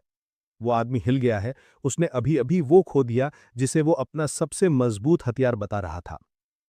बिना देर किए जोंगचैन चमत्कार चावल पर पेटेंट राइट चाहने की कबूल करता है। इसके लिए पैसा देने का वादा करता है। वो 180 बिलियन वॉन का आंकड़ा पेश करता है, लेकिन गहराई से वो जानता है कि कैंसर क्योरिंग राइस की कीमत इससे कहीं ज्यादा है। फिर भी वो यकीन है कि नाइट नाम के सनकी को नहीं पता होगा कि वो कितना पैसा है। जब लियोन पूछता है कि क्या वो इसे मनी से खरीदना चाहता है, तो जोंगचैन सोचता है कि उसने उसे फंसा लिया है और एक कॉन्ट्रैक्ट बनाने की पेशकश करता है, जिससे डूजोंग ग्रुप को पूरा कंट्रोल मिल जाएगा। लेकिन यह आखिरी स्ट्रॉ था। लियोन भड़क उठा, एक पूरे लायन किंग में बदल गया, जो उस अहंकारी मर्चेंट को चीर फाड़ करने के लिए तैयार था, जिसने डिवाइन ग्रेस पर कीमत लगाने की हिम्मत की। लियोन का गुस्सा 7वें आसमान पर था और जोंगचैन का पूरा क्रू डर से जम गया। जोंगचैन खुद पसीने से तरबतर था, जानता था कि वो मौत से इंच भर दूर है। लियोन ने घोषणा की कि इस मूर्ख ने अभी-अभी अपने पापों को कबूल कर लिया है। तभी जोंगचैन टूट गया, घुटनों पर गिर गया, चिल्लाया कि उसे ये पता भी नहीं है कि उसने क्या गलत किया। लियोन ने उसे बताया कि ये फसल गॉडेस डेरा का एक पवित्र ब्लेसिंग है, किसानों के लिए गिफ्ट है जिन्होंने अपनी मेहनत और प्यार इस जमीन में डाला है। ये ऐसी चीज नहीं है जिसे मनी से खरीदा जा सके, केवल एक आभारी दिल और सच्चा फेथ ही इसे प्राप्त कर सकता है। लियोन ने फिर लालची आदमी को आवाज दी, पूछा कि वो डिवाइन ब्लेसिंग्स क्यों चाहता है, जबकि वो गॉडेस में बिलीव ही नहीं करता। जैसे ही जोंगचैन अपना सारा प्राइड खो देता है, हरी बीच में आती है, लियोन को याद दिलाती है कि भले ही ये आदमी एक जर्क हो, लेकिन फिर भी वो एक इम्पॉर्टेंट फिगर है। लेकिन लियोन को बिल्कुल परवाह नहीं थी। फिर उसने पूछा कि क्या उसने हरी को जो काम दिया था वो हो गया है। उसने कहा कि एसोसिएशन से कॉल आया और सोचा कि क्या वो टेस्ट देगा, क्योंकि इससे चीजें आसान हो जाएंगी। लियोन को विश्वास नहीं हुआ कि ये लड़की एक राजा को टेस्ट देने के लिए कह रही है। पूछने पर उसने समझाया कि वो यहाँ सच्चे वॉरियर्स को रिक्रूट और टेस्ट करने आया है। इस समय हरी बस अपने आंसू रोक सकती थी। बाद में गैर संबद्ध डी रैंक डाओंग ने देखा कि किम डाहॉन भी इस साल के टेस्ट के लिए आया है। डाहॉन कैजुअली पूछता है कि क्या डेसाओ को लगता है कि उसके पास रैंकिंग अप का शॉट है, और डेसाओ कहता है कि वो बस अपना पूरा जोर लगाएगा। डाहॉन ने सुझाव दिया कि वे टीम अप करें। उदास महसूस करते हुए डेसाओ जानता है कि कम प्रतिभाशाली लोग भी सी रैंक डंजन्स में ग्राइंडिंग के लिए आगे बढ़ चुके हैं, जबकि वो 10 साल से ज्यादा समय से डी रैंक पर अटका हुआ है। फिर भी डाहॉन उसकी डेडिकेशन की प्रशंसा करता है और कहता है कि वो माइनिंग डिवीजन में एक स्वाभाविक एस होगा। हालांकि ये लुभावना लगता है, लेकिन डेसांग अभी हार मानने को तैयार नहीं है। डंजन से मिलने वाला मनी उसके परिवार के कर्जों को कवर करने में मदद करता है और वो ऐसे ही दूर नहीं जा सकता। अचानक उन्होंने लियोन को देखा, जो यूरोपियन फैंटेसी के रॉयल जैसा दिख रहा था, हालांकि वो आसानी से ब्रोक भी हो सकता था। डाहॉन बात शुरू करने की कोशिश करता है, लेकिन लियोन तुरंत उसे चुप करा देता है, उस किसान को उसकी जगह याद दिलाते हुए, जिसे डाहॉन स्टन्ड रह जाता है। उसने इस गलतफहमी के लिए अपनी कोरियन भाषा को दोषी ठहराया और डायसंग अजीब तरह से हाँ में हाँ मिलाता रहा। जब लियोन डायसंग पर नजर डालता है तो कुछ ऐसा होता है जो उसे अंदर तक झकझोर देता है, जैसे लियोन के पास खड़े रहने से ही वो किसी भारी आंखें चौंधिया देने वाले दबाव से कुचला जा रहा हो। डाउंग को उसके इंटरव्यू के लिए रूम 2 में बुलाया जाता है, जबकि लियोन लो रैंकर्स और नए नए अवेकन न्यूबीज के समूह से अनइम्प्रेस्ड होकर कुछ सार्थक का इंतजार करता है। उसका नंबर 77 आखिरकार सामने आता है, उसे रूम 9 में बुलाता है।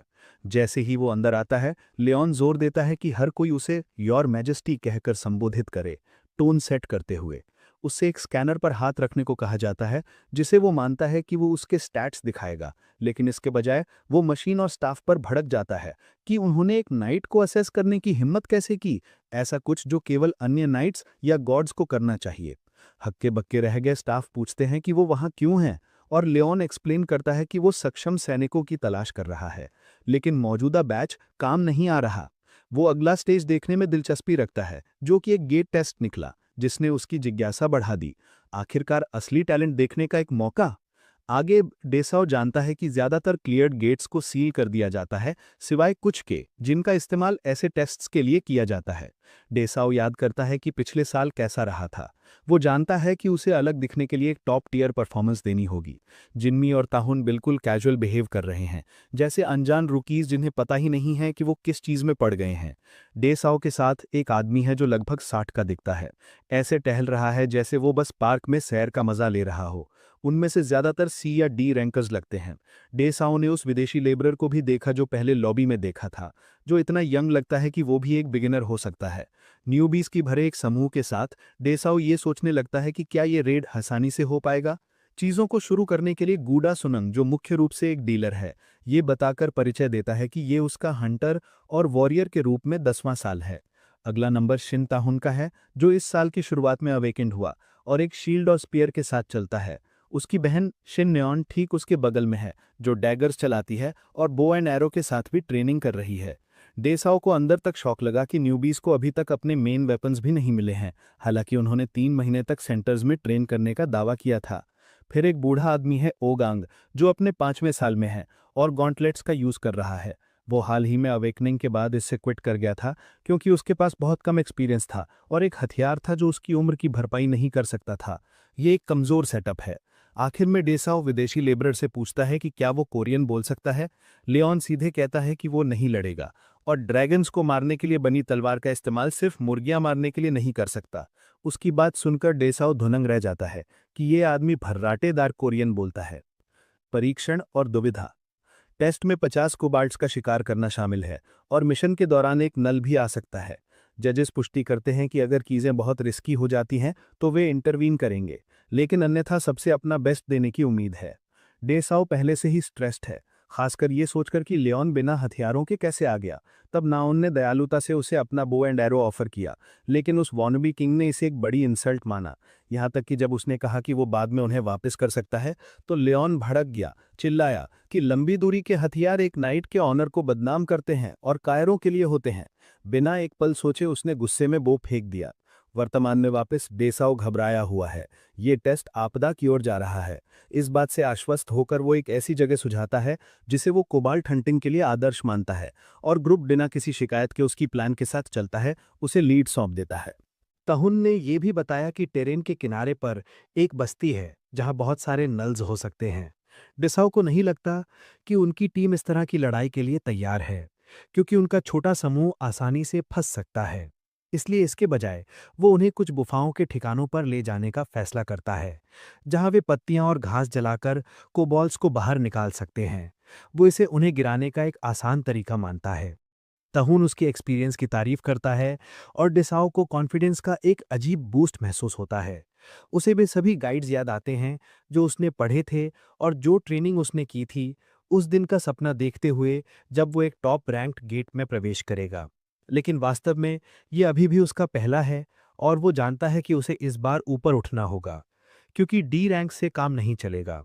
अचानक डिसाहू ने तहुन को पत्ती की तरह कांपते हुए देखा और केव एंट्रेंस पर रेंगते हुए कुछ कोबॉल्ट्स को देखा। बिना सोचे समझे वो आगे बढ़ा और तहुन को अपनी शील्ड से ब्लॉक करने के लिए कहा। एक साफ हिट, और तहुन उत्साहित महसूस करने लगता है। सोचता है कि वो इन गूंगे मॉन्स्टर्स को पूरी तरह से हरा सकता है। पता चला कि वो सीधे हमलों को ब्लॉक करने में अच्छा है, लेकिन वो थोड़ा ज्यादा कॉन्फिडेंट हो जाता है और उस कोबॉल्ट को नहीं देखता जो सीधे उस पर छलांग लगा रहा था। वो उन गंदे दांतों से अपना चेहरा फटने से कुछ ही सेकंड्स दूर था। डिसाओ जल्दी से सबको चिल्लाता है कि ये कोबॉल्ट्स फास्ट और ट्रिकी हैं। इस बीच बूढ़ा आदमी और बाकी लोग प्रोस की तरह चीजों को संभाल रहे हैं, एक के बाद एक कोबॉल्ट्स को गिरा रहे हैं, जिससे डेसुम को थोड़ा शांत होने में मदद मिलती है। एक बार जब आखिरी कुछ क्लियर हो जाते हैं तो डेसा टीम की तारीफ करता है और तहुन गड़बड़ करने के लिए माफी मांगता है। डिसाऊ इसे जाने देता है, क्योंकि नायोन ने खुद ही दो को गिराया और बूढ़े आदमी की वजह से कोई घायल नहीं हुआ। हालांकि लड़का शुरू में काफी घबराया हुआ था, चीजें उम्मीद से कहीं बेहतर निकली। ठीक है, सिवाय उस एक विदेशी आदमी के जिसे रॉयल्टी कॉम्प्लेक्स था। तो देसुंग आखिरकार लायन को आवाज देता है, पूछता है कि उसने उंगली तक क्यों नहीं उठाई। जज अजीब तरह से कहता है कि वो रिकॉर्ड्स में इसका एक नोट बना लेगा, जिससे हर कोई नाराज हो जाता है, लेकिन वे आगे बढ़ने का फैसला करते हैं और जल्द ही गुफा तक पहुंच जाते हैं। एक बार जब वे पहुंचे तो देसोंग अपनी योजना पर अटक रहा और समूह को आग जलाने के लिए कहा ताकि चीजों को शुरू किया जा सके। लेकिन तभी लियोन उसके बटन्स पुश करता है, पूछता है कि क्या ये वास्तव में सबसे अच्छा है जो उसके पास है, जो किसी ऐसे व्यक्ति की तरफ से बहुत ज्यादा है जिसने कुछ नहीं किया। देसुंग अपनी स्ट्रैटेजी का बचाव करता है, कहता है कि उसने इसे पहले 3 बार इस्तेमाल किया था और ये हमेशा काम करता था। लियोन इसे नहीं मानता, सवाल करता है कि वो इतने कम एक्सपीरियंस पर क्यों निर्भर कर रहा है। इससे देसोंग इतना गुस्सा हो जाता है कि जब वो आग लगाता है तो उसके माथे की नस लगभग फट जाती है। एक बार जब ट्रैप सेट हो जाता है तो डेसा सबको चिताता है कि कोबोल्ट्स आ रहे हैं और उन्हें पोजीशन लेने के लिए कहता है। उम्मीद के मुताबिक कोबोल्ट्स जंगली जानवरों की तरह अंदर आते हैं और हंटर्स एक साथ अपने हमले अनलीश करते हैं। डिसाउ खुद को जीनियस महसूस करता है, सोचता है कि उसकी योजना अचूक है, यानी फुल प्रूफ है, और उन कोबोल्ट्स और कुछ नल्स को जिन्हें वे मैदानों में गिराएंगे, उनके बीच वे टेस्ट को आसानी से क्लियर कर लेंगे। लेकिन जैसे ही वो अच्छा महसूस करना शुरू करता है, एक गहरी दहाड़ केओस को चीरती है। ये नल कैप्टन की तरफ से आ रही है, जो इस गेट का बॉस निकला और एक सी रैंक से कहीं ज्यादा स्ट्रॉन्गर है। वो मॉन्स्टर डेसहोंग से आंखें मिलाता है और वो शायद अपनी पैंट्स गीली करने वाला है। डेसोंग का दिमाग लगभग शॉर्ट सर्किट्स हो जाता है जिस पल वो गेट बॉस को वहां खड़ा देखता है और नायॉन उसे वास्तविकता में वापस ले आता है। वो इसे झटकता है और जल्दी से तहुन को और खुद को नल कैप्टन का सामना करने के लिए असाइन कर देता है, जबकि नायॉन और ग्रैम्स को गुफा में कोबॉल्ट्स को संभालने का काम सौंपा जाता है। डिसाऊ जानता है कि हर टीम को कम से कम एक सॉलिड प्लेयर की जरूरत होती है और खुद जैसे एक रूकी डी रैंक को एक बॉस के खिलाफ भेजना मूल रूप से हारने के लिए कहना है। लेकिन कोई और चॉइस ना होने के कारण वो ताहुन पर कुछ फेथ रखता है। हालांकि वो लड़का स्पष्ट रूप से इस तरह की लड़ाई के लिए नहीं बना है। जैसे ही वे बीस्ट का सामना करते हैं ताहुन डर से जम जाता है, लगभग कांप रहा होता है और डेसोंग उसे खुद को संभालने के लिए चिल्लाता है। हालांकि वो समझता है उनके सामने जो चीज है वो पूरी तरह शुद्ध नाइटमेयर है। डेसुंग घबराने लगता है, सोचता है कि ताहुन पूरी तरह होश खो चुका है और टाइम पर अपनी शील्ड भी नहीं उठा पाएगा। तभी टेहुन लड़खड़ाता है और जमीन पर गिर जाता है। ऐसा लगता है जैसे वो कोबॉल्ट का खाना बनने वाला है। तभी जजेस में से एक चुपचाप सोचता है कि लियोन आखिरकार कब हस्तक्षेप करेगा। एक और सेकंड बर्बाद किए बिना डेसाउ शील्ड पकड़ता है और सीधे बॉस की ओर दौड़ता है, तहुन को पीछे हटने के लिए कहता है। ठीक उसी समय जब वो मॉन्स्टर तहुन को क्रश करने वाला है, दाउंग ने अपनी शील्ड की पूरी ताकत का इस्तेमाल करके हिट को ब्लॉक कर दिया। वार उसके पूरे शरीर में गूंजता है और बीस्ट अब और ज्यादा गुस्सा दिख रहा है। एक और अटैक तेजी से आ रहा है और तहुन को यकीन नहीं है कि क्या वो इसे फिर से ब्लॉक कर पाएगा या यही सब खत्म हो जाएगा। वो आश्वस्त है कि अगर तहुन ने इतनी बुरी तरह गड़बड़ ना की होती तो शायद उनके पास एक शॉट होता। अब मौत बहुत करीब महसूस होती है। लेकिन अचानक लियोन एक बिन बुलाए मेहमान की तरह सामने आता है, नल कैप्टन की ब्लेड को 2 उंगलियों के बीच में ऐसे पकड़ लेता है जैसे कुछ हुआ ही ना हो और कैजुअली डेजोंग से कहता है कि वो फिर से कोशिश करे क्योंकि उसकी पहली चाल बुरी नहीं थी। डाउंग हक्का बक्का रह जाता है, इस विदेशी आदमी को एक हाई लेवल बीस्ट को नंगे हाथ रोकते हुए देखता है। लियोन शांति से उसे अपनी शील्ड उठाने और नल कैप्टन के साथ एक और राउंड लड़ने के लिए कहता है। वो ये भी सवाल करता है कि अगर देसोंग पहली बार में अपनी जमीन पर खड़ा रह सका तो वो इसे फिर से क्यों नहीं हरा सकता। देसाओ इस सबसे पूरी तरह से हैरान यानी थ्रोन ऑफ है। लियोन एक बार फिर देसोंग से उठने, कोबोल्ट के अटैक को ब्लॉक करने और पलटकर मारने के लिए कहता है। देसोंग इस पागल आदमी को याद दिलाने की कोशिश करता है कि वे खतरे में फंसे हुए हैं, लेकिन लियोन स्पष्ट रूप से खुद को दोहराने वाला नहीं है। वो ऐसा व्यक्ति नहीं है जो नहीं को जवाब के रूप में स्वीकार करता है और उसने जो किया है उसे देखने के बाद उसे नजरअंदाज करना बस मुसीबत को न्योता देना है। लियोन कहता है कि एक टेम्पलर द्वारा एक साधारण पैदल सैनिक को शिक्षा देना एक दुर्लभ चीज है और देसाओ ये सोचने लगता है कि ऐसा हुए कितनी पीढ़ियां हो गई हैं। एक चीज जो देसाओ निश्चित रूप से जानता है वो ये है कि जिंदा रहना सबसे पहली प्राथमिकता है। अचानक कोबोल्ट लियोन पर गुर्राता है और वो सोचने लगता है कि इस गूंगे खरगोश को वास्तव में मरने की इच्छा है या कुछ और।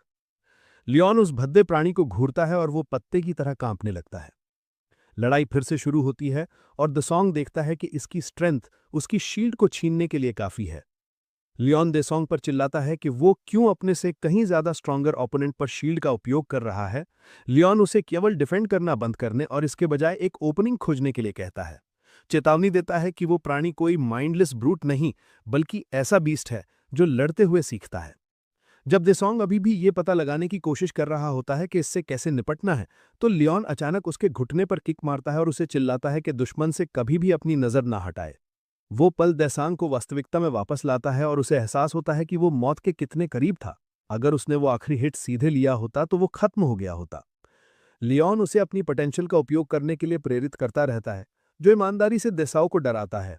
उसने हमेशा खुद को शून्य स्किल्स या टैलेंट वाला एक वॉश्ड आउट डी रैंक माना है। वो पोटेंशियल स्पीच को नहीं मान रहा है जैसे कि ये बस हवा से आ जाएगा क्योंकि किसी अजीब आदमी ने ऐसा कहा है। लेकिन फिर भी उसके अंदर कुछ बदलता है। उसे ये अजीब सी स्पार्क फील होने लगती है जैसे शायद वो वाकई में इस मॉन्स्टर का सामना कर सकता है। और ठीक उसी समय जब प्राणी हमला करने के लिए झपटता है, देसोंग फ्लिंच नहीं करता। वो एक सेकंड के लिए बिलीव करता है कि वो ये कर सकता है। वो ब्लो को ब्लॉक करने में अपना सब कुछ लगा देता है और किसी तरह से ये काम करता है। वो खुद भी हैरान है कि वो इस तरह से सफलता यानी ब्रेक थ्रू हासिल करने में कामयाब रहा, लेकिन जश्न मनाना बहुत जल्दी है क्योंकि ठीक उसके बाद कोबॉल्ट देसोंग के चेहरे पर मारता है और उसे कचरे की तरह फेंक देता है। लियोन आह भरता है और सवाल करता है कि देसोंग को अभी तक बड़ी तस्वीर क्यों नहीं दिख रही है, ये बताते हुए कि वो इतने समय के बाद भी डी रैंक पर क्यों अटका हुआ है। फिर लियोन एक छोटा सा सच बताता है, कहता है कि उसने कभी एक सेकंड के लिए भी बिलीव नहीं किया कि उसके जैसा कोई सिर्फ एक रैंडम मर्सिनरी था। इस बीच टोपी वाला आदमी आखिरकार अपना मास्क हटाकर खुद को प्रकट करता है। जैसा कि पता चलता है, वो वास्तव में कोरियन हंटर एसोसिएशन का प्रेसिडेंट ओ कांग युक्त है। वो एक्सेप्ट करता है कि अंत में ये सब कुछ व्यर्थ लगा। कांग युक लियोन से पूछता है कि क्या उसे वहां वो मिला जो वो ढूंढ रहा था, और लियोन कहता है कि उसने कम से कम एक संभावित सैनिक उम्मीदवार पर अपनी नजर रखी है। कांगयुक थोड़ा अनईजी लगता है, सोचता है कि क्या लियोन विदेशों में शिकार करने की योजना बना रहा है, खासकर उसे सी रैंक बॉस को ऐसे नष्ट करते देखने के बाद, जैसे कुछ हुआ ही ना हो। लेकिन लियोन उसे करेक्ट करता है, कहता है कि वो प्राणी एक खिलौना कहने लायक भी नहीं था। फिर कांगयुक बात बदलता है और लियोन को ऑफर करता है कि अगर वो कभी अपना गिल्ड शुरू करना चाहता है तो वो उसका बैकअप करेगा। वो बताता है कि अगर लियोन कुछ नया बनाने की योजना बना रहा है तो प्रसिद्ध होना इसे हासिल करने का सबसे तेज तरीका है, और आज के जमाने में प्रसिद्धि के लिए ज्यादा शॉर्टकट्स नहीं है। तभी कांगयुक एक रेड गेट की बात करता है जो एक रेड के बुरी तरह फेल होने के बाद चांगजू में खुल गया था। इसे 1 साल से ज्यादा समय से अनक्लियर छोड़ दिया गया है। उस गेट के अंदर ज्यूएल ऑफ विजडम मौजूद है, लेकिन उस तक पहुंचने या उसे नष्ट करने के लिए रेड गेट के बॉस द यॉग स्पिनर का सामना करना होता है। चुंगजू स्पोर्ट्स कॉम्प्लेक्स गेट पर केपीपीपी गिल्ड की पहली टीम ने अपना रेड शुरू किया। ह्युआंग और उसकी क्रू एक आधुनिक सभ्यता पर ठोकर खाते हैं जो अर्थ पर किसी भी चीज से कहीं ज्यादा एडवांस दिखती है। लड़कियों में से एक सोचती है कि ये वास्तव में काफी अच्छा, मतलब प्रिटी कूल दिखता है। फैंटेसी और मर्मर वर्ल्ड्स की सभी बातों के साथ गिल्ड मास्टर ह्योंग को लगता है कि एक फ्यूचरिस्टिक वर्ल्ड का अस्तित्व होना भी ज्यादा पागलपन, मतलब क्रेजी नहीं है। उसके लैकीज में से एक तो ये भी कहता है कि ये साइबर पंक से निकली किसी चीज जैसा लगता है। सोच विचार करने के बाद ह्योंग तय करता है कि उन्हें शायद प्लान पर फिर से विचार करना चाहिए, पार्टी को कैसे ऑर्गेनाइज किया जाए इससे शुरू करते हुए। होयल को लगता है कि टीम सॉलिड है और जरूरत पड़ने पर कुछ स्ट्रॉन्ग एनिमीज का सामना करने के लिए तैयार है। चीजों का जायजा लेने के बाद ह्यूंग पास की एक इमारत की ओर इशारा करता है जिसे बेस कैंप के रूप में इस्तेमाल किया जा सकता है, क्योंकि यह निगरानी के लिए एक मजबूत ऊंचा बिंदु यानी सॉलिड हाई पॉइंट प्रदान करता है। होयल पुष्टि करता है कि उसने अभी तक कुछ भी संदिग्ध सस्पिशियस नहीं पकड़ा है। जहां तक यागेट स्पिनर की बात है, ह्यूंग बताता है कि उसे यहाँ का बॉस होना चाहिए, लेकिन उसका कहीं कोई निशान नहीं है। ये मानना मुश्किल है कि इतना बड़ा पूरा शहर बिना किसी मॉन्स्टर या व्यक्ति के घूम रहा है। एक तरह से ह्यूंग को लगता है कि ये एक ब्लेसिंग है कि कोई दिमाग खराब कर देने वाली बुरी सेना या रैंडम रेजिस्टेंस क्रू उनकी गर्दन पर सांस नहीं ले रहा है। ठीक उसके बाद ह्यूंग केपी क्रू को जैकेट स्पिनर के बारे में पर्याप्त जानकारी ना होने के लिए आवाज देता है। वो उन्हें सतर्क रहने, स्टे शार्प और किसी भी अजीब चीज पर नजर रखने और क्षेत्र की तोड़ लेने के लिए एक्सपीडिशन टीम चुनने को कहता है। लेकिन इससे पहले कि वो कोई मूव कर पाते, एक बीम कहीं से आती है और ह्यूंग के सिर को टुकड़ों में उड़ा देती है। होयोल पूरी तरह शॉक में खड़ा रहता है। हांसू ह्यूंग को सबसे क्रूअल तरीके से मरते हुए देखता है। बाकी क्रू जम जाती है, ये देखकर डर जाती है कि उनके गिल्ड मास्टर का सिर शीशे की तरह टूट जाता है। वो स्नीक अटैक हर किसी को कवर के लिए कूदने पर मजबूर करता है, राख में बदलने से बचने की कोशिश करते हुए। अचानक से छत से आग के तीर बरसने लगते हैं जो जमीन में आग लगा देते हैं। हर कोई जान बचाकर भाग रहा है। होयल रियलाइज करता है कि अगर हांसू योंग जैसा ए रैंक टैंकर भी इसे चकमा नहीं दे सका, तो वे जिसका सामना कर रहे हैं वो उनके लेवल से कहीं ज्यादा है। ये सीधे तौर पर एक मौत का जाल जैसा लगता है। लड़कियों में से एक 3 बजे कुछ हलचल देखती है, लेकिन हवा में धूल और रेत के कारण ये नहीं बता सकती कि कितनी दूर है। Hoyeon the vice guild master of KP आगे बढ़ता है और इससे पहले कि पूरी जगह गिर जाए, रिट्रीट के लिए कहता है। ह्यूंग के शरीर के लिए होए कहता है कि वे बाद में रीग्रुप होने के बाद इसके लिए वापस आएंगे, क्योंकि इस जगह के बारे में कुछ गंभीर रूप से गलत महसूस हो रहा है। होए हैरी को एग्जिट की जांच करने के लिए कहता है और वो वहां आत्मविश्वास से, मतलब कॉन्फिडेंटली जाती है। कहती है कि वो कुछ भी खतरनाक, मतलब डेंजरस नहीं पकड़ेगी और ये सेफ है। लेकिन अचानक वो जम जाती है। उसके गले में एक अजीब सी खुजली महसूस होती है। फिर वो रेजर पतली ब्लेड से बने एक अदृश्य जाल में यानी इनविजिबल वेब में छलांग लगा देती है। होयल और बाकी लोग डर जाते हैं, असहाय, मतलब हेल्पलेसली देखते रहते हैं कि ह्यारी कैसे उनके सामने कट जाती है। वो ये भी नहीं बता सकते कि तार कब लगाए गए थे। समय बर्बाद किए बिना वो अपने क्रू पर चिल्लाते हैं कि वो सभी वायर्स काट दें और तेजी से बाहर निकलें। यायल उन्हें स्लाइस करने के लिए अपने हथियारों पर माना लगाने के लिए कहता है। गहराई से वो घबरा रहा है, सोच रहा है कि क्या केवल एक दुश्मन है या ज्यादा, और वे कब से उनका पीछा, मतलब स्टॉकिंग कर रहे हैं। जबकि क्रू वायर्स क्लियर करने पर काम कर रहा है, एक रोबोट अपने लेंस के साथ उन पर जूम करता है, वार करने के लिए तैयार है। एक हिट होयल टीम को पल भर में मिटा देती है, निम को बर्बाद कर देती है। वो गुस्से और हताश हो जाते हैं। तभी रोबोट आखिरकार उनके सामने गिरता है और सब कुछ साफ हो जाता है। ये चीज यागिट स्पिनर है। रोबोट के माध्यम से एक आवाज आती है, चिढ़ाती है कि अगर होए के पास ऐसी कोई चीज होती तो उसका एमो कभी खत्म नहीं होता और वो बिना रुके लड़ सकता था। होए गुस्से से आग बबूला हो जाता है। इस बात पर पूरी तरह होश खो देता है कि इस पागल आदमी ने सिर्फ एक बात साबित करने के लिए पूरे क्रू को मिटा दिया। उसी पल जैगेड स्पिनर एक चमकती हुई रस्सी निकालता है और हाई की ओर लपकता है, उसे हमेशा के लिए खत्म करने का एम रखता है, ये दावा करते हुए कि ये सब शहर की रक्षा के लिए है। चुंगजू गेट पर केपीपी हंटर्स की पहली रेड टीम में 58 सदस्य थे और एक भी जिंदा बाहर नहीं निकला। गेट बॉस को अब रेड लेवल तक बढ़ा दिया गया है और सब कुछ अनिश्चित काल के लिए रोक दिया गया है। बाद में दूसरी रेड टीम ने जॉग स्पिनर से बचने के लिए शहर में कदम ना रखने का फैसला किया। इस बीच तीसरी रेड टीम पूरी तरह से ज्वेल ऑफ विजडम और किसी भी अन्य लूट पर केंद्रित है।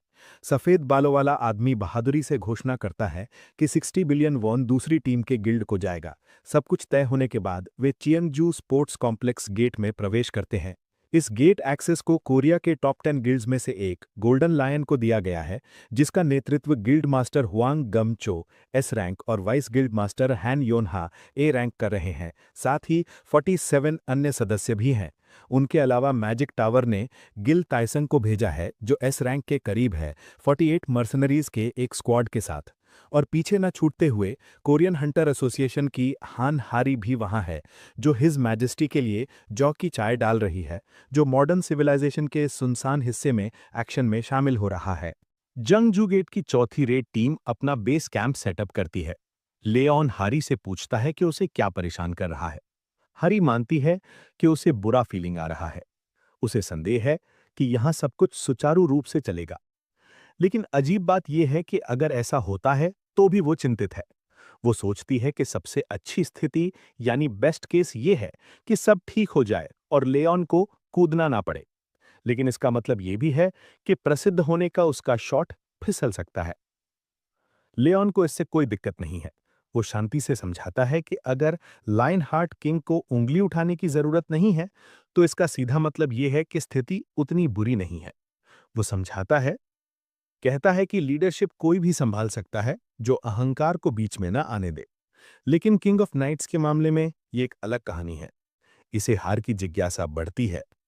फिर उसे समझ आता है और वो महसूस करती है कि हर बार जब लियोन ने हस्तक्षेप किया है, तो ये उस तरह के अटैक को रोकने के लिए रहा है जिसे कोई और संभाल नहीं सकता था। लियोन ये स्पष्ट करता है कि किंग को अंतिम दीवार यानी फाइनल वॉल होना चाहिए, रक्षा की अंतिम पंक्ति यानी लास्ट लाइन ऑफ डिफेंस। अगर किंग ऑफ नाइट्स को मैदान में उतरना पड़ता है, तो इसका मतलब है कि चीजें गंभीर रूप से खराब हो चुकी हैं और बाकी सब पहले ही फेल हो चुके हैं। और इस समय क्रू की खराब स्थिति को देखते हुए लेऑन शर्त लगा रहा है कि उसे जल्द ही फिर से हस्तक्षेप करना पड़ेगा। हालांकि हारी को लगता है कि एस रैंक, हुआंग गमचू और एक मेज वाली ये रेड टीम वास्तव में मौका ले सकती है। लियोन उन्हें सामान्य मनुष्यों की तुलना में कहीं ज्यादा स्ट्रॉन्गर देखता है, लेकिन फिर भी सोचता है कि वे वास्तव में वॉर को उस तरह से नहीं समझते जैसे वो समझता है। इसलिए ज्यादा वो अपनी स्ट्रैटेजी पर सवाल उठाता है, खासकर उस हिस्से पर जहां वे मानते हैं कि शहर के बाहरी इलाके आउटस्कर्ट्स सेफ हैं। दुश्मनों से टकराने के बाद भी लियोन इस बात से हैरान है कि वे अपनी इंटेल में कितने कॉन्फिडेंट है। वे ये समझ नहीं पा रहे कि ये तथाकथित रेड टीम्स कैसे सोचते हैं कि मॉन्स्टर पैटर्न्स का विश्लेषण करना और उन पर प्रतिक्रिया देना किसी तरह की स्मार्ट मूव है। लियोन के लिए ये बकवास है। कोई भी सच्चा जनरल कभी भी उस तरह की योजना पर भरोसा नहीं करेगा, खासकर जब यागेट स्पिनर जैसे किसी से निपटना हो, जिसे वो मॉन्स्टर के रूप में नहीं बल्कि एक तेज और खतरनाक वॉरलॉर्ड के रूप में देखता है। तभी एक धमाका कहीं से होता है, जिससे सब पूरी तरह से ऑफ गार्ड हो जाते हैं। एक लड़का यापी को, रोबोट को आवाज देता है, कहता है कि उसे अफसोस है कि इसे इस तरह खत्म होना पड़ा, लेकिन एक आखिरी फेवर मांगता है। यापी उसके आखिरी आदेश को स्वीकार करता है, जो शहर में घुसपैठ करने वाले सभी विदेशी प्राणियों को डिलीट करना है। उस मिशन को ध्यान में रखते हुए वो हर घुसपैठिए को खत्म करके लड़के की आखिरी इच्छा पूरी करने के लिए निकल पड़ता है। यापी अब एक लूज कैनन की तरह पूरी तरह रैम्पेज पर निकल जाता है, जिससे सब कोई बुरी तरह डर जाते हैं। जैसे ही उसका लेंस टारगेट्स पर लॉक करने के लिए जूम करता है, कोई आदमी अचानक एक हथौड़ा घुमाता है और छोटे बॉट को एक तरफ गिरा देता है। ठीक उसके बाद हर कोई एक बड़ा धमाका देखता है जो उन्हें अंदर तक हिला देता है, और वे इस बात से अनजान हैं कि किस तरह के मॉन्स्टर ने उनकी लाइफ फोर्स का 23% मिटा दिया। यापी एक और अटैक लॉन्च करने के लिए तैयार होता है, लेकिन हैमर गाय इसे फिर से जोर से मारता है, जिससे आंतरिक दबाव में गंभीर वृद्धि हो जाती है। गमसोन अब मेटल कैन के पीछे जाने के लिए तैयार होता है। उसके बाद गिल्ड मास्टर पूरी तरह से नियंत्रण लेने और इसे खत्म करने के लिए कदम उठाता है, जिससे मशीन अपना होश खो देती है। यापी पूरे फील्ड एरिया में तबाही मचाना शुरू कर देता है। गिल्ड मास्टर तुरंत डिस्टॉर्शन फोर्स फील्ड को एक्टिवेट करता है और सबको इकट्ठा होने के लिए कहता है। तब भी जगह अभी भी एक अराजक गड़बड़ी है। एक आदमी गिल्तांग से कहता है कि बुलेट ट्रैजेक्टरीज पूरी तरह से बेकाबू हो गए हैं। तयोंग बताता है कि याक स्पिनर से लड़ने के लिए डिजाइन किए गए मैजिक टूल पर पहले ही असर पड़ रहा है।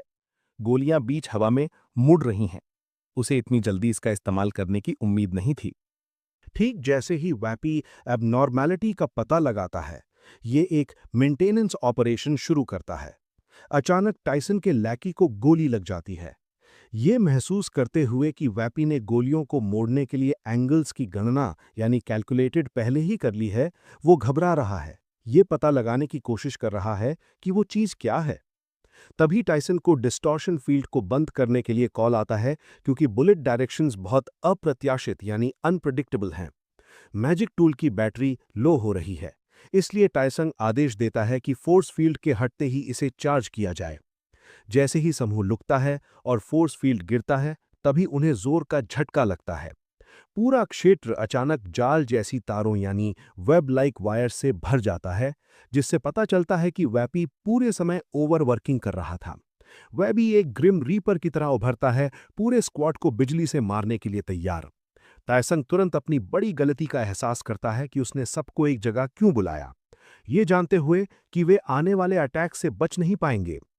जैसे ही चार्जिंग खत्म होती है, समूह को उनकी तरफ मार्च करता हुआ एक घोड़ा दिखाई देता है, और वे सब लियोन ड्रैकोनिया को एक पुराने शपथ लिए हुए दोस्त यानी ओल्ड स्वॉन फ्रेंड की तरह सवारी करते हुए देखकर हैरान रह जाते हैं।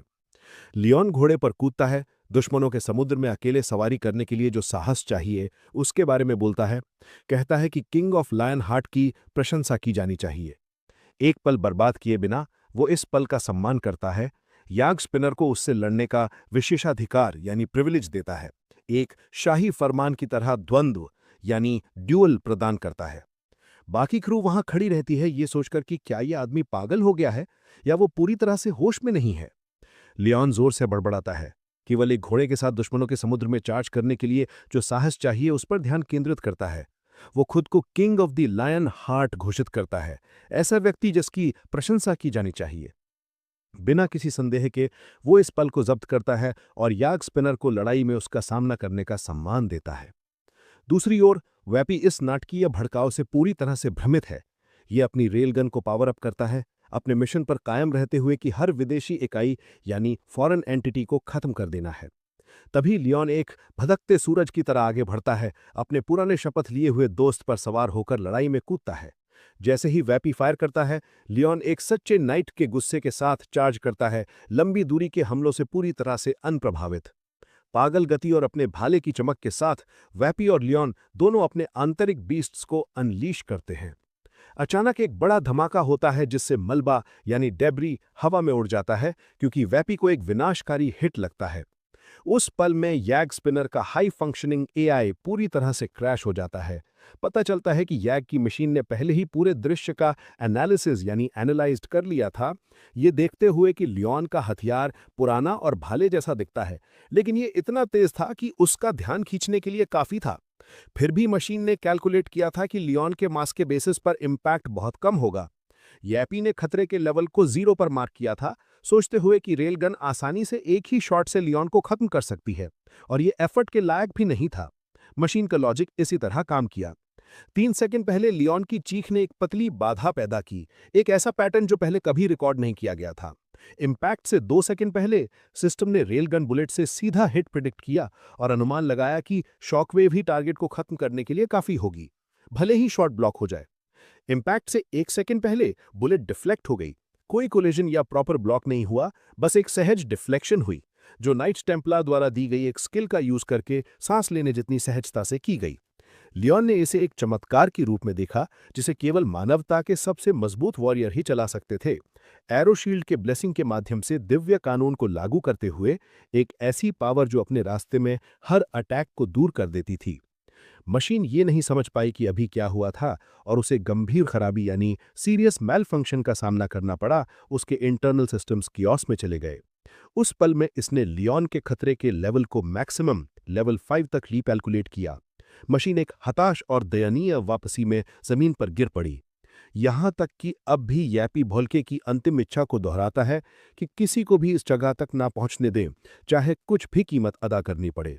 अपने अधिकतम सिस्टम फेल होने और उसका बैलेंस पूरी तरह से बर्बाद होने के साथ यैपी लियोन को लेवल 5 थ्रेट के रूप में लॉक करता है और नए हथियार का मुकाबला करने के लिए इमरजेंसी मॉड्यूलेशन शुरू करता है। अचानक यैपी को बोल की आवाज सुनाई देती है, जो उसने जो भी किया उसके लिए उसका धन्यवाद देता है, और यैपी का प्रतिकार के लिए मॉड्यूलेशन लोड हो जाता है। शहर के ठीक बीचों बीच चयांगजू स्पोर्ट्स कॉम्प्लेक्स के ब्लॉक 8 में सड़क के पार लगभग 250 मीटर की दूरी पर खड़ा एक आदमी एक मशीन गन का हिस्सा देखता है। वो तुरंत लंबी दूरी के डीलर्स को यैगेट स्पिनर के पास की बिल्डिंग में जाने का आदेश देता है, जबकि बाकी टीम अपनी पोजीशन पर टिकी रहती है। लेकिन जैसे ही वो कोने से मुड़ता है तो उसे एक पूरे रक्तपात का भयानक यानी ग्रूसम साइट दिखाई देती है। मांस और हड्डियां उलझी हुई तारों से हर जगह बिखरी पड़ी थीं। उसके चेहरे का रंग तुरंत उड़ गया, जैसे वो किसी भूत को घूर रहा हो। तभी अचानक उसे कुछ चिपचिपा यानी कि क्लिंगी अपने पास महसूस हुआ। वो वार करने के लिए घूमता है, दिल जोर से धड़क रहा है, लेकिन वहां बिल्कुल कुछ नहीं था। फिर भी वो आदमी पसीने से भीगा हुआ था। पूरी तरह से यकीन था कि उसने किसी चीज को अपनी गर्दन पर सांस लेते हुए महसूस किया था। तभी पियर्सिंग ब्लेड्स के एक जाल ने उसे सेकंडों में काट दिया, उसे चीरते हुए, और उसकी कहानी वहीं खत्म कर दी। यैप्पी ने 5 विदेशी संस्थाओं यानी कि फॉरेन एंटिटीज का सफाया करके जीत हासिल की, लेकिन एक क्राई बेबी किसी तरह तब तक छिप कर रहा जब तक उसने अपने बॉस को टुकड़ों में फटे हुए नहीं देखा, और इसने उसे भागने के लिए काफी डरा दिया। यैप्पी उसका पीछा करते हुए कब्रिस्तान तक जाता है, जहां वो आदमी घुटनों के बल गिरकर अपनी जान की भीख मांगता है। तभी यैप्पी को लड़के की एक याद आती है, जिसमें वो कह रहा था कि वो कब्रिस्तान में बाकी सब की तरह दफनाया जाना चाहता है, ताकि वो हमेशा के लिए शहर का हिस्सा बन सके, और उसे उम्मीद थी कि यैप्पी उस जगह की रक्षा करेगा। ये याददाश्त जोर से हिट करती है और अचानक यैप्पी का तर्क सिस्टम शटडाउन हो जाता है, क्योंकि क्राईबेबी से आंखें मिलते ही उसकी प्राथमिकताएं यानी कि प्रायोरिटीज बदल जाती हैं। वो आदमी सोचता रह जाता है कि क्या छोटे रोबोट ने उसे जाने देने का फैसला किया, या क्या क्योंकि यैप्पी बिना कुछ कहे चुपचाप आसमान में उड़ जाता है।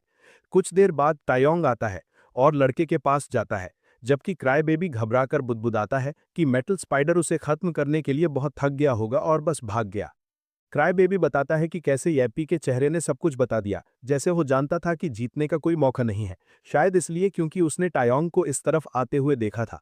ये काफी हद तक साबित करता है कि मशीन की भी अपनी सीमाएं होती हैं, लेकिन टाइसन को जो चीज वास्तव में परेशान करती है वो ये है कि इस शहर में कब्रिस्तान बाकी सबसे कहीं ज्यादा साफ है। इस दौरान यैप्पी अपनी सफलता की संभावना यानी कि चांस ऑफ सक्सेस की गणना 92% करता है और पीछे हटने का फैसला करता है। नागरिकों की सुरक्षा को पहले रखता है, भले ही वो पहले ही मर चुके हों। टिस और बाकी लोग इस जगह की डरावनी वाइब को बर्दाश्त नहीं कर सकते। साथ ही यैप्पी लॉग करता है कि अभी भी 49 टारगेट्स एक्टिव हैं, जिसमें लेवल 5 और लेवल 3 थ्रेट्स दोनों अच्छी स्थिति में हैं, जबकि लेवल 1 थ्रेट को खत्म करने का मौका केवल 35% है। तो लड़ाई फिर से शुरू होती है। तभी किसी ने यैप्पी को चुपचाप खुद की मरम्मत करने की कोशिश करते हुए देखा और उसे आवाज दी। पूछा कि क्या उसे कॉमनर्स के साथ खेलने में मजा आया, और वो व्यक्ति और कोई नहीं बल्कि खुद लियोन निकला। जैसा कि पता चलता है, लियोन शिवलरी में जीता और सांस लेता है, और उसे इसका अवतार यानी कि एम्बॉडीमेंट कहना कोई अतिशयोक्ति नहीं है। इस आत्मसंतुष्ट चेहरे के साथ किंग ऑफ लायन हार्ट कायर हमलावरों से सबसे ज्यादा नफरत करता है और एक निष्पक्ष लड़ाई चाहता है जो सीधी लड़ी जाए। इसलिए लियोन साहसपूर्वक यापी से पूछता है कि क्या वो लड़ाई के लिए तैयार है। यापी तुरंत अपने क्षेत्र में इस अप्रत्याशित आगंतुक से सतर्क हो जाता है। ये स्पष्ट है कि विरोधी के पास निष्पक्ष खेलने का कोई कारण नहीं है, लेकिन लियोन अपने नाइटली मॉरल्स को छोड़ने वाला नहीं है। शिवलरी उसकी इच्छा को शक्ति देती है और वो अटूट इच्छा शक्ति ही लियोन की स्ट्रेंथ को शक्ति देती है, जिससे वो चोजन वन बनता है। लियोन शर्त लगाता है कि एक मशीन ऑनर की अवधारणा को नहीं समझ सकती। 480 गोलियां बची होने और अन्य सभी इक्विपमेंट की जांच होने पर यापी सीधी ट्रिगर पर जाता है और अहंकारी कमीने पर फायर करता है। लेकिन लियोन की चमक नहीं टिमटिमाती, जो उसकी दिव्य कानून ऊर्जा और blessing of the arrow shield से सुरक्षित है। यापी तुरंत इस लड़ाई में चल रहे अजीब अनुक्रम को पकड़ लेता है और ट्रेजेक्ट्री का विश्लेषण करना शुरू कर देता है। ये फिर से फायर करता है, उस थ्रेट लेवल 5 नॉनसेंस को बंद करने के लिए दृढ़ है। फिर भी लियोन वो अहंकारी रूप लिए 1 इंच भी पीछे नहीं हट रहा है। 1 सेकंड बर्बाद किए बिना वो आगे बढ़ता है, भूत की तरह यापी की दृष्टि से फिसल जाते हुए एक रास्ता बनाता है। वो कहीं से भी बाहर आता है, जिससे मशीन को प्रतिक्रिया करने का बिल्कुल भी समय नहीं मिलता। यापी एक लेजर फायर करता है, लेकिन वो लायन को अपने नाइटली हॉर्स पर सीधे अपनी ओर चार्ज करते देखकर स्टन्ड रह जाता है। बिना किसी हिचकिचाहट के यापी हाई गियर में किक करता है, लायन में छेद करने के लिए एक तूफान की तरह गोलियां दागता है। लेकिन उस पर हिट करना आसान काम नहीं है। यहां तक कि मशीन भी लायन की शुद्ध हिम्मत यानी शियर गट्स को प्रोसेस नहीं कर सकती। लियोन एक मुस्कान पहने हुए अपने घोड़े को स्टैलियन कहता है और चिढ़ाता है कि दुश्मन हाइड एंड सीक खेलने के लिए बेताब होगा। चीजें तेजी से गर्म हो रही हैं। दोनों ही इसे जल्दी खत्म करने के लिए प्रकाश की गति यानी स्पीड ऑफ लाइट का पीछा करते हुए घूम रहे हैं। फिर भी यापी ये समझ नहीं पा रहा है कि लियोन का माजरा क्या है, खासकर क्योंकि कोई भी इंसान इतनी तेजी से मूव नहीं कर सकता। फिर यापी एक बड़ा अटैक छोड़ता है और लियोन अपने स्टैलियन को एक पायदान ऊपर किक करने के लिए चिल्लाता है। जैसे ही वे आखिरकार आमने सामने मिलते हैं, लियोन यापी के प्रयासों के लिए एक वास्तविक तारीफ यानी जेन्युइन कॉम्प्लीमेंट देता है। लेकिन इससे चीजें धीमी नहीं होती हैं, क्योंकि यापी उस पर गोलियों की बारिश करता है, उस परफेक्ट शॉट का एम करता है। लियोन कोई रुकी नहीं है। एक धमाका होता है और वो उस पल का उपयोग अपने स्टैलियन के साथ एक्शन में कूदने के लिए करता है। आसमान में उड़ने के बाद लियोन यापी के ठीक ऊपर उतरता है, सीधे हिट लेने के लिए तैयार है। चकमा देने की 0 योजनाओं के साथ वो नीचे चार्ज करता है और बाकी काम ग्रेविटी को सौंप देता है। Glory to the lion hearts के लिए एक अंतिम चिल्लाहट के साथ गोल्डन सन लियोन अपना अंतिम वार यानी अल्टीमेट स्ट्राइक करता है और यापी को बिखरे हुए टुकड़ों में फाड़ देता है।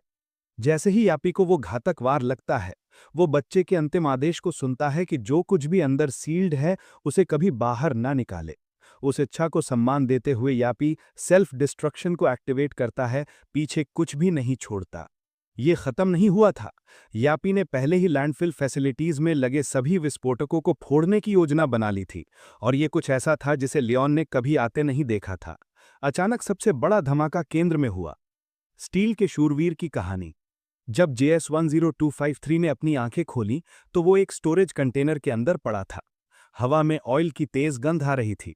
एक आदमी ने यैक स्पिनर पर चिल्लाया कि वो अपना कर्तव्य निभाए और शहर की रक्षा करे। तभी यापी ने एक एलियन मॉन्स्टर को उस आदमी को केवल कतरों में यानी स्क्रैप्स में कुचलते देखा। बिना किसी हिचकिचाहट के यापी ने गोलियों की बौछार से पलटवार किया, उस एलियन मॉन्स्टर पर अपना सब कुछ उड़ेल दिया, ये जानते हुए कि उसका एकमात्र मिशन शुरू से ही अपने सहयोगियों का सपोर्ट करना और शहर की रक्षा करना है। किस्मत से यागेट स्पिनर्स दुश्मनों को गिराने में कामयाब रहे और हीरोज के रूप में उभरे, जो अंततः शहर के गार्डियंस के रूप में जाने गए। ये उन मानव रहित टैंकों की कहानी है जिन्होंने उस जगह को बचाया जब सारी उम्मीद खत्म हो गई थी। ये उन नागरिकों का दिल जीतने के लिए काफी था जिन्होंने फेथ खोना शुरू कर दिया था। यागेट स्पिनर्स को होप का प्रतीक यानी सिंबल ऑफ होप में बदल दिया। लेकिन यहां तक कि उन्हें भी रीमॉडलिंग से गुजरना पड़ा, अपने कमांडर के ऑर्डर्स के तहत अपना कर्तव्य जारी रखने के लिए बार बार निर्माण करना पड़ा। और उन्होंने ठीक वैसा ही किया। शहर की रखवाली करते रहे जब तक रखवाली करने के लिए कुछ नहीं बचा था। तभी बच्चे ने यापी को अपना अंतिम मिशन दिया, किसी भी कीमत पर शहर की रक्षा करने का अंतिम क्वेस्ट, क्योंकि वो नहीं चाहता था कि इस जगह से कुछ भी बाहर निकले। तो आखिरी बचे हुए बैटल मशीन को यह सुनिश्चित करने के लिए एक अंतिम कार्य दिया गया कि कोई भी उस अजीब चीज पर हाथ ना लगाए। यापी अपनी तरह का आखिरी तैयारी करने, रक्षा करने और मरम्मत के चक्र यानी साइकिल से गुजरता रहा जब तक कि आखिरकार उसने ये सब खत्म नहीं कर दिया। इसी बीच लियोन मशीन का पता लगाता है और खोजता है कि ये इतनी बेताबी से किस चीज की रखवाली कर रहा था, जो कि ज्वेल ऑफ विजडम निकला।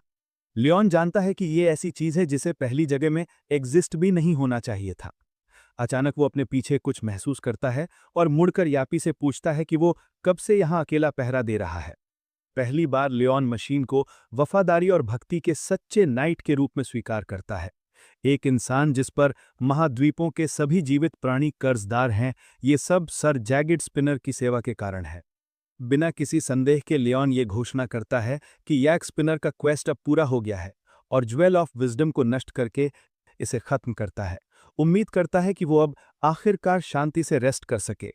यापी जो आखिरी शब्द सुनता है वो उस लड़के का एक शांत धन्यवाद है। बाद में कैंग यक को पूरी कहानी पता चलती है और कैसे लियोन ने ज्वेल ऑफ विजडम को नष्ट कर दिया।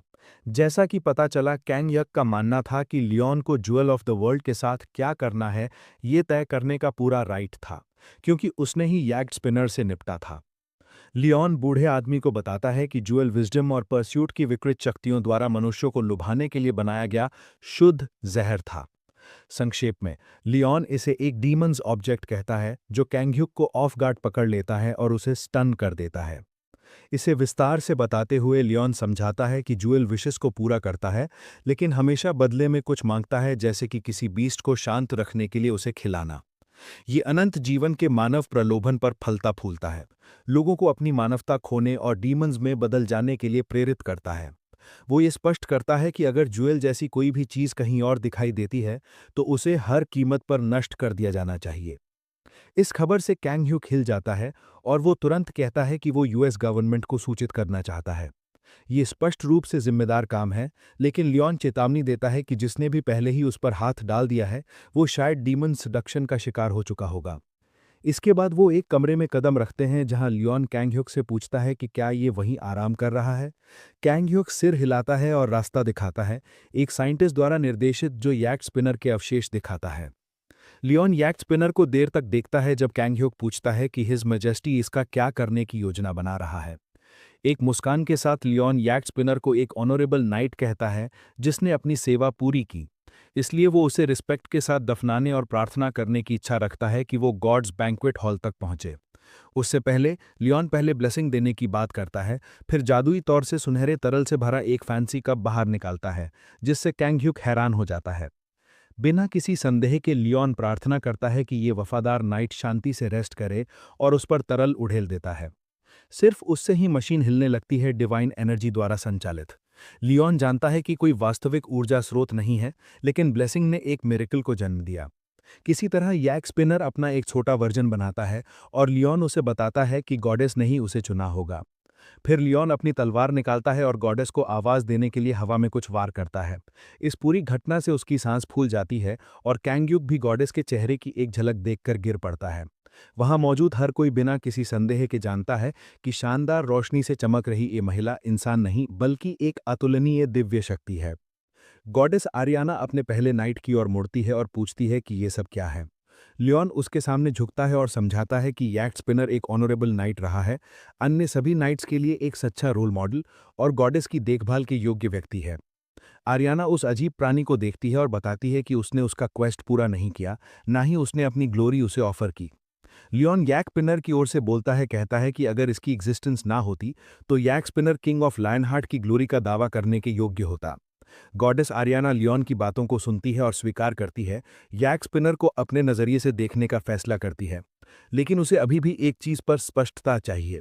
वह सीधे यैक स्पिनर से पूछती है कि क्या ये other worldly steel night light की पूजा करेगा और अपनी नाइटली आर्मी में शामिल होकर जस्टिस का संकल्प लेगा। यैक स्पिनर आरियाना के सामने खड़ा है जो उसे ऑनर और नॉलेज से भरा हुआ प्राणी देखती है, फिर भी उसमें एक बच्चे का दिल है। वो उसे नाइट लियोन को इस वर्ल्ड से बुराई मिटाने में सपोर्ट करने के लिए कहती है और तभी वो नाइट बनने के योग्य होगा। यैक स्पिनर लियोन को देखता है और हैकिंग सिग्नल पैटर्न की भाषा को अपने सिस्टम में अपलोड करने की अनुमति देता है। अचानक मशीन डीमन काइंड से लड़ने की योजना के साथ पूरी तरह सहमत होकर बोलती है।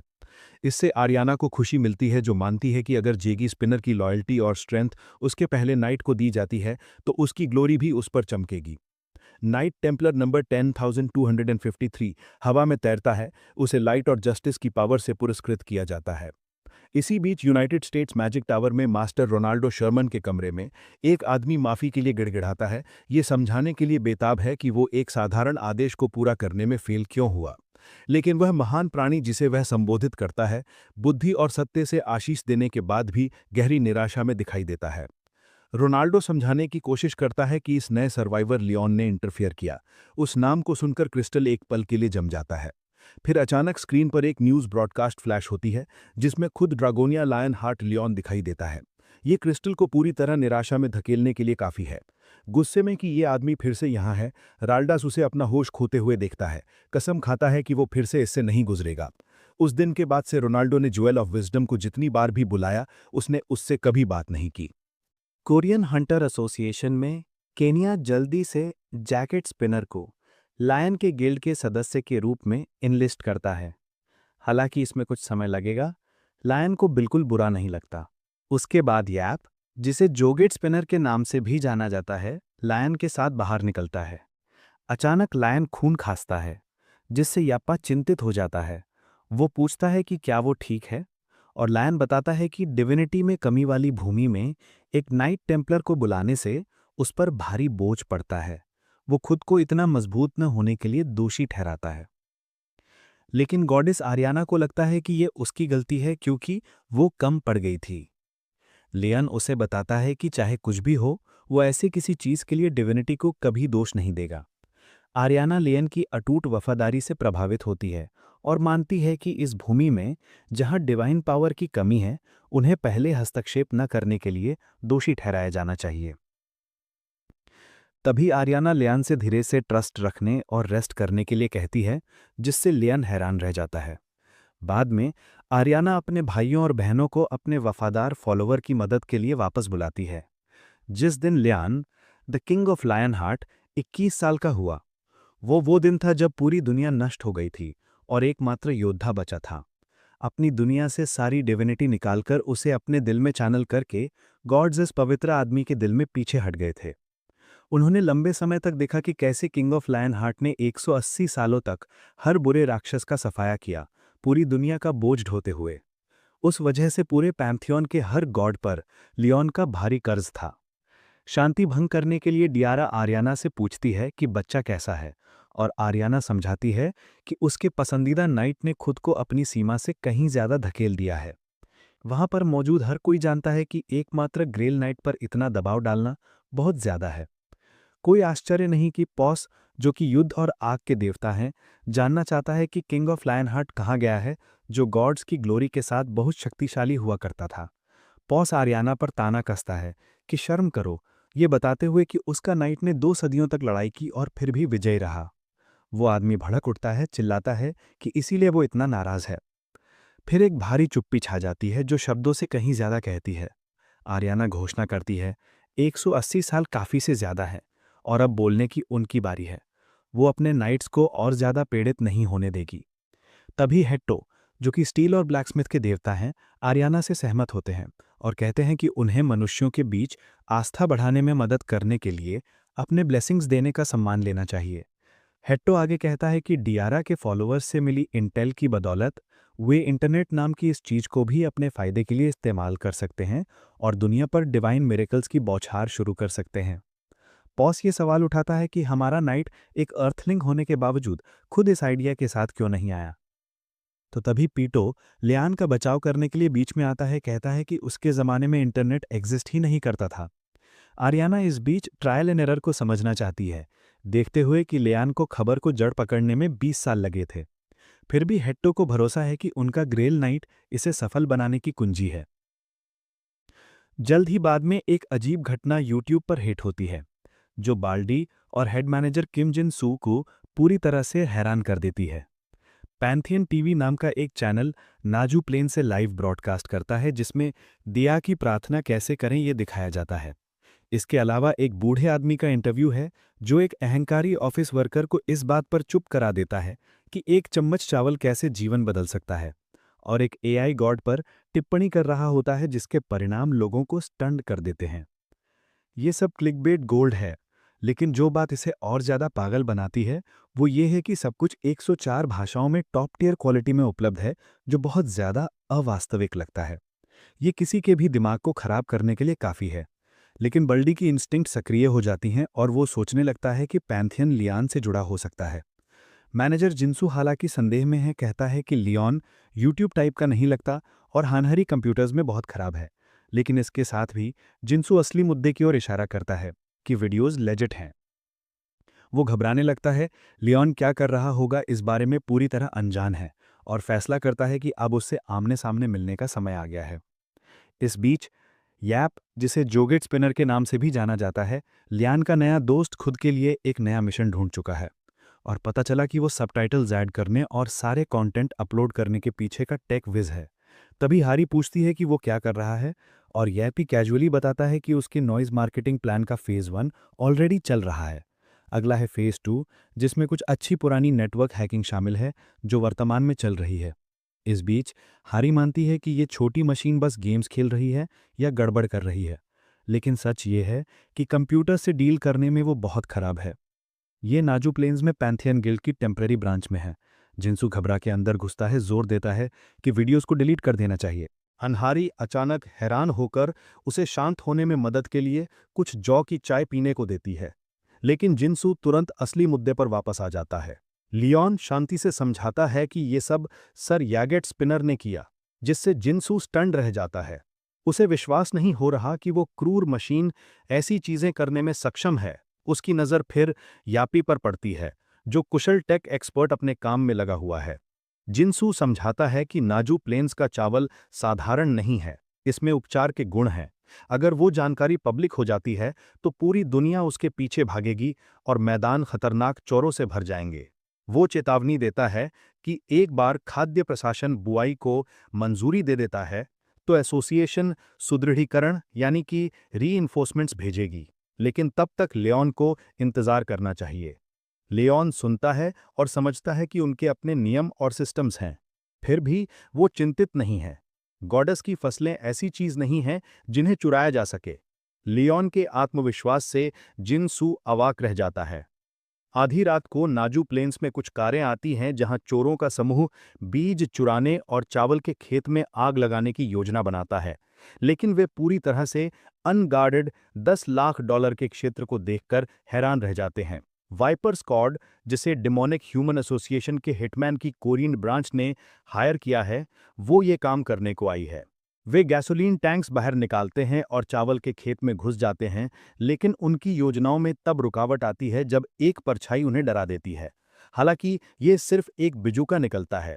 आदमियों में से एक को यकीन है कि वो हिला था, इसका दोष हवा पर डालता है। अचानक उन्हें और बिजुके दिखते हैं, जिससे वे घबरा जाते हैं। ह्यूवन को विश्वास नहीं हो रहा कि ये आदमी स्कैरक्रो से डरता है, जबकि उसने एक डिमोनिक एसोसिएशन में ज्वाइन किया है।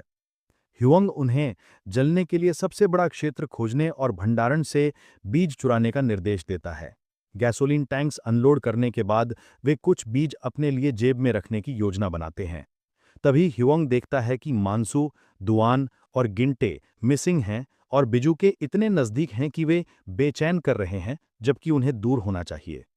अचानक ह्यूंग को अपने पीछे एक बिजुका दिखता है जो मूर्खतापूर्ण तरीके से मुस्कुरा रहा है।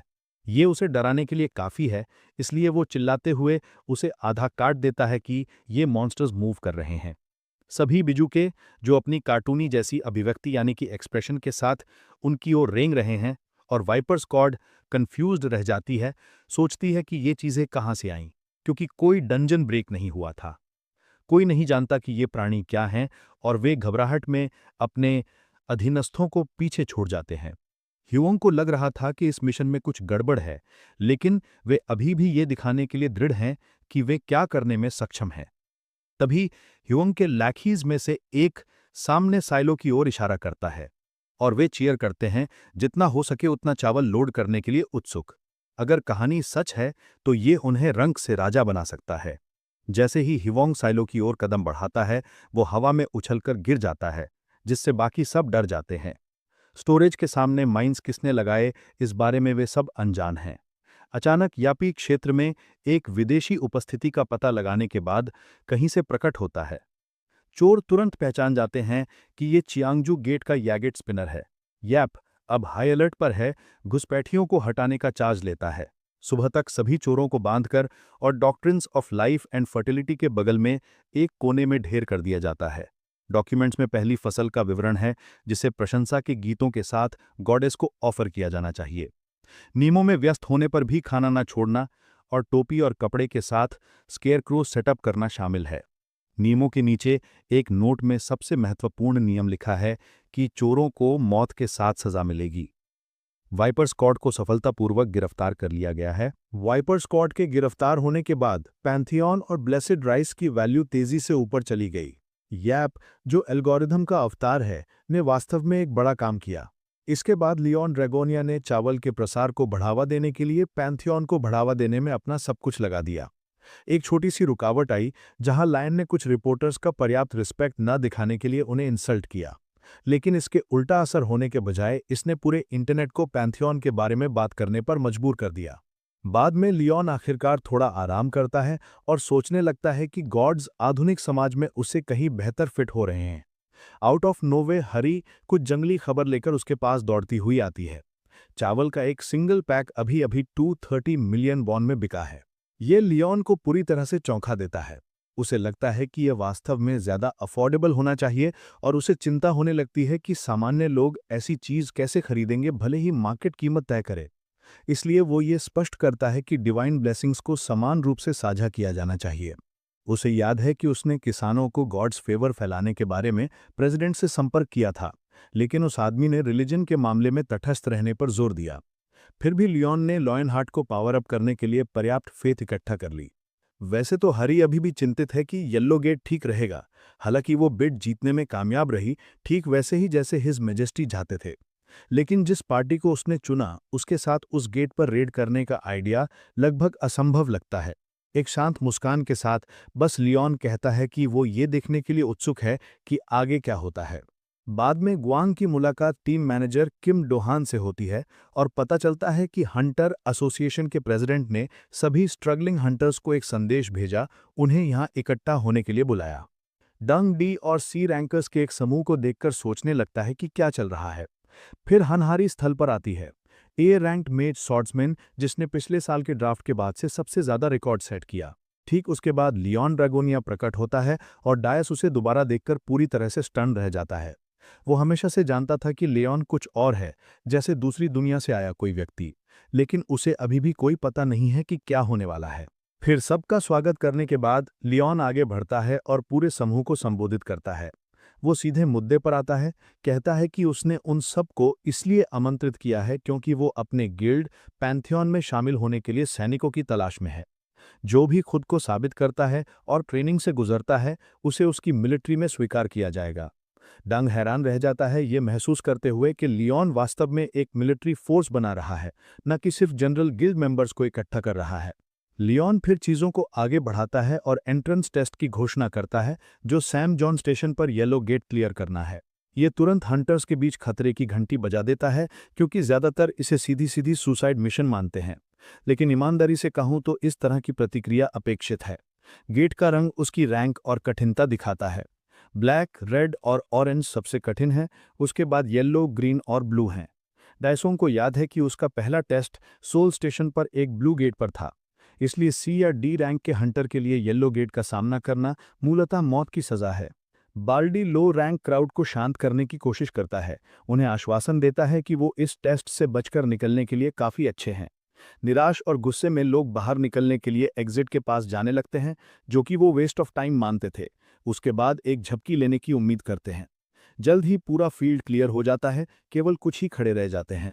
फिर लियोन एफ्रो वाले आदमी की ओर इशारा करता है और पूछता है कि उसने रुकने का फैसला क्यों किया। एफ्रो गाय अंदर से घबराता हुआ हकलाता है कि उसने सोचा कि इसमें कोई मीनिंग हो सकता है। कुछ के पास रुकने का कोई कारण नहीं था और कुछ अपने दोस्तों के लिए रुके थे। अचानक लियोन डेसुंग की ओर मुड़ता है और पूछता है कि उसने रुकने का फैसला क्यों किया। डायसुंग, ये जानते हुए कि इस गिल्ड का नेतृत्व एक एस रैंक हंटर कर रहा है, इस अवसर को झपटना चाहता है। वो चिल्लाता है कि वो इसलिए रुका क्योंकि उसे बिलीव है कि लियोन किसी को मरने नहीं देगा। लियोन उसके एटीट्यूड को अप्रिशिएट करता है। वो सैनिकों को इकट्ठा करने के अपने गोल को दोहराता है, इस बात पर जोर देता है कि उनका कर्तव्य एक नाइट के आदेशों का बिना सवाल किए पालन करना है। वो चाहता है कि वो सब नाइट्स के ऑनर और पावर में ट्रस्ट करें। देशों पसीने से भिगा हुआ लियोन की इच्छा सुनता है कि वो बस उसी की सुने। लियोन सबको तैयार होने का इशारा करता है क्योंकि वो जल्द ही गेट में जा रहे हैं। सैम जॉन स्टेशन पर येलो रैंक गेट पर सभी रिक्रूट्स भारी हाई क्वालिटी गियर में सूटेड अप हैं। देशों को लगता है कि सूट्स रेयर रैंक के हैं और डोहान जानता है कि सी या डी रैंक के हंटर्स उन्हें कभी अफोर्ड नहीं कर सकते। जिस चीज़ ने डोहान को वास्तव में स्टंट किया वो ये था कि उसने लियोन को बिना किसी आर्मर या इक्विपमेंट के प्रवेश करते देखा। देसुंग हारी से पूछता है कि क्या लियोन कभी आर्मर पहनता है और वो कैजुअली कहती है कि उसकी स्किन आर्मर से ज़्यादा टफ है। ये डम को और भी भ्रमित कर देता है, लेकिन वो समझता है लियोन बस इतना स्ट्रांग है। देशों को भरोसा है कि कुछ भी बुरा नहीं होगा, खासकर जब लियोन लीड कर रहे हैं। फिर लियोन एक ओगर का सिर साफ काटकर किक ऑफ कर देता है, जिससे रिक्रूट शॉक में रह जाते हैं। उसी पल लियोन चिल्लाता है कि ये मॉन्स्टर्स ऑनरेबल वॉरियर्स नहीं हैं और कीड़ों की तरह मरेंगे जैसे कि वो डिजर्व करते हैं।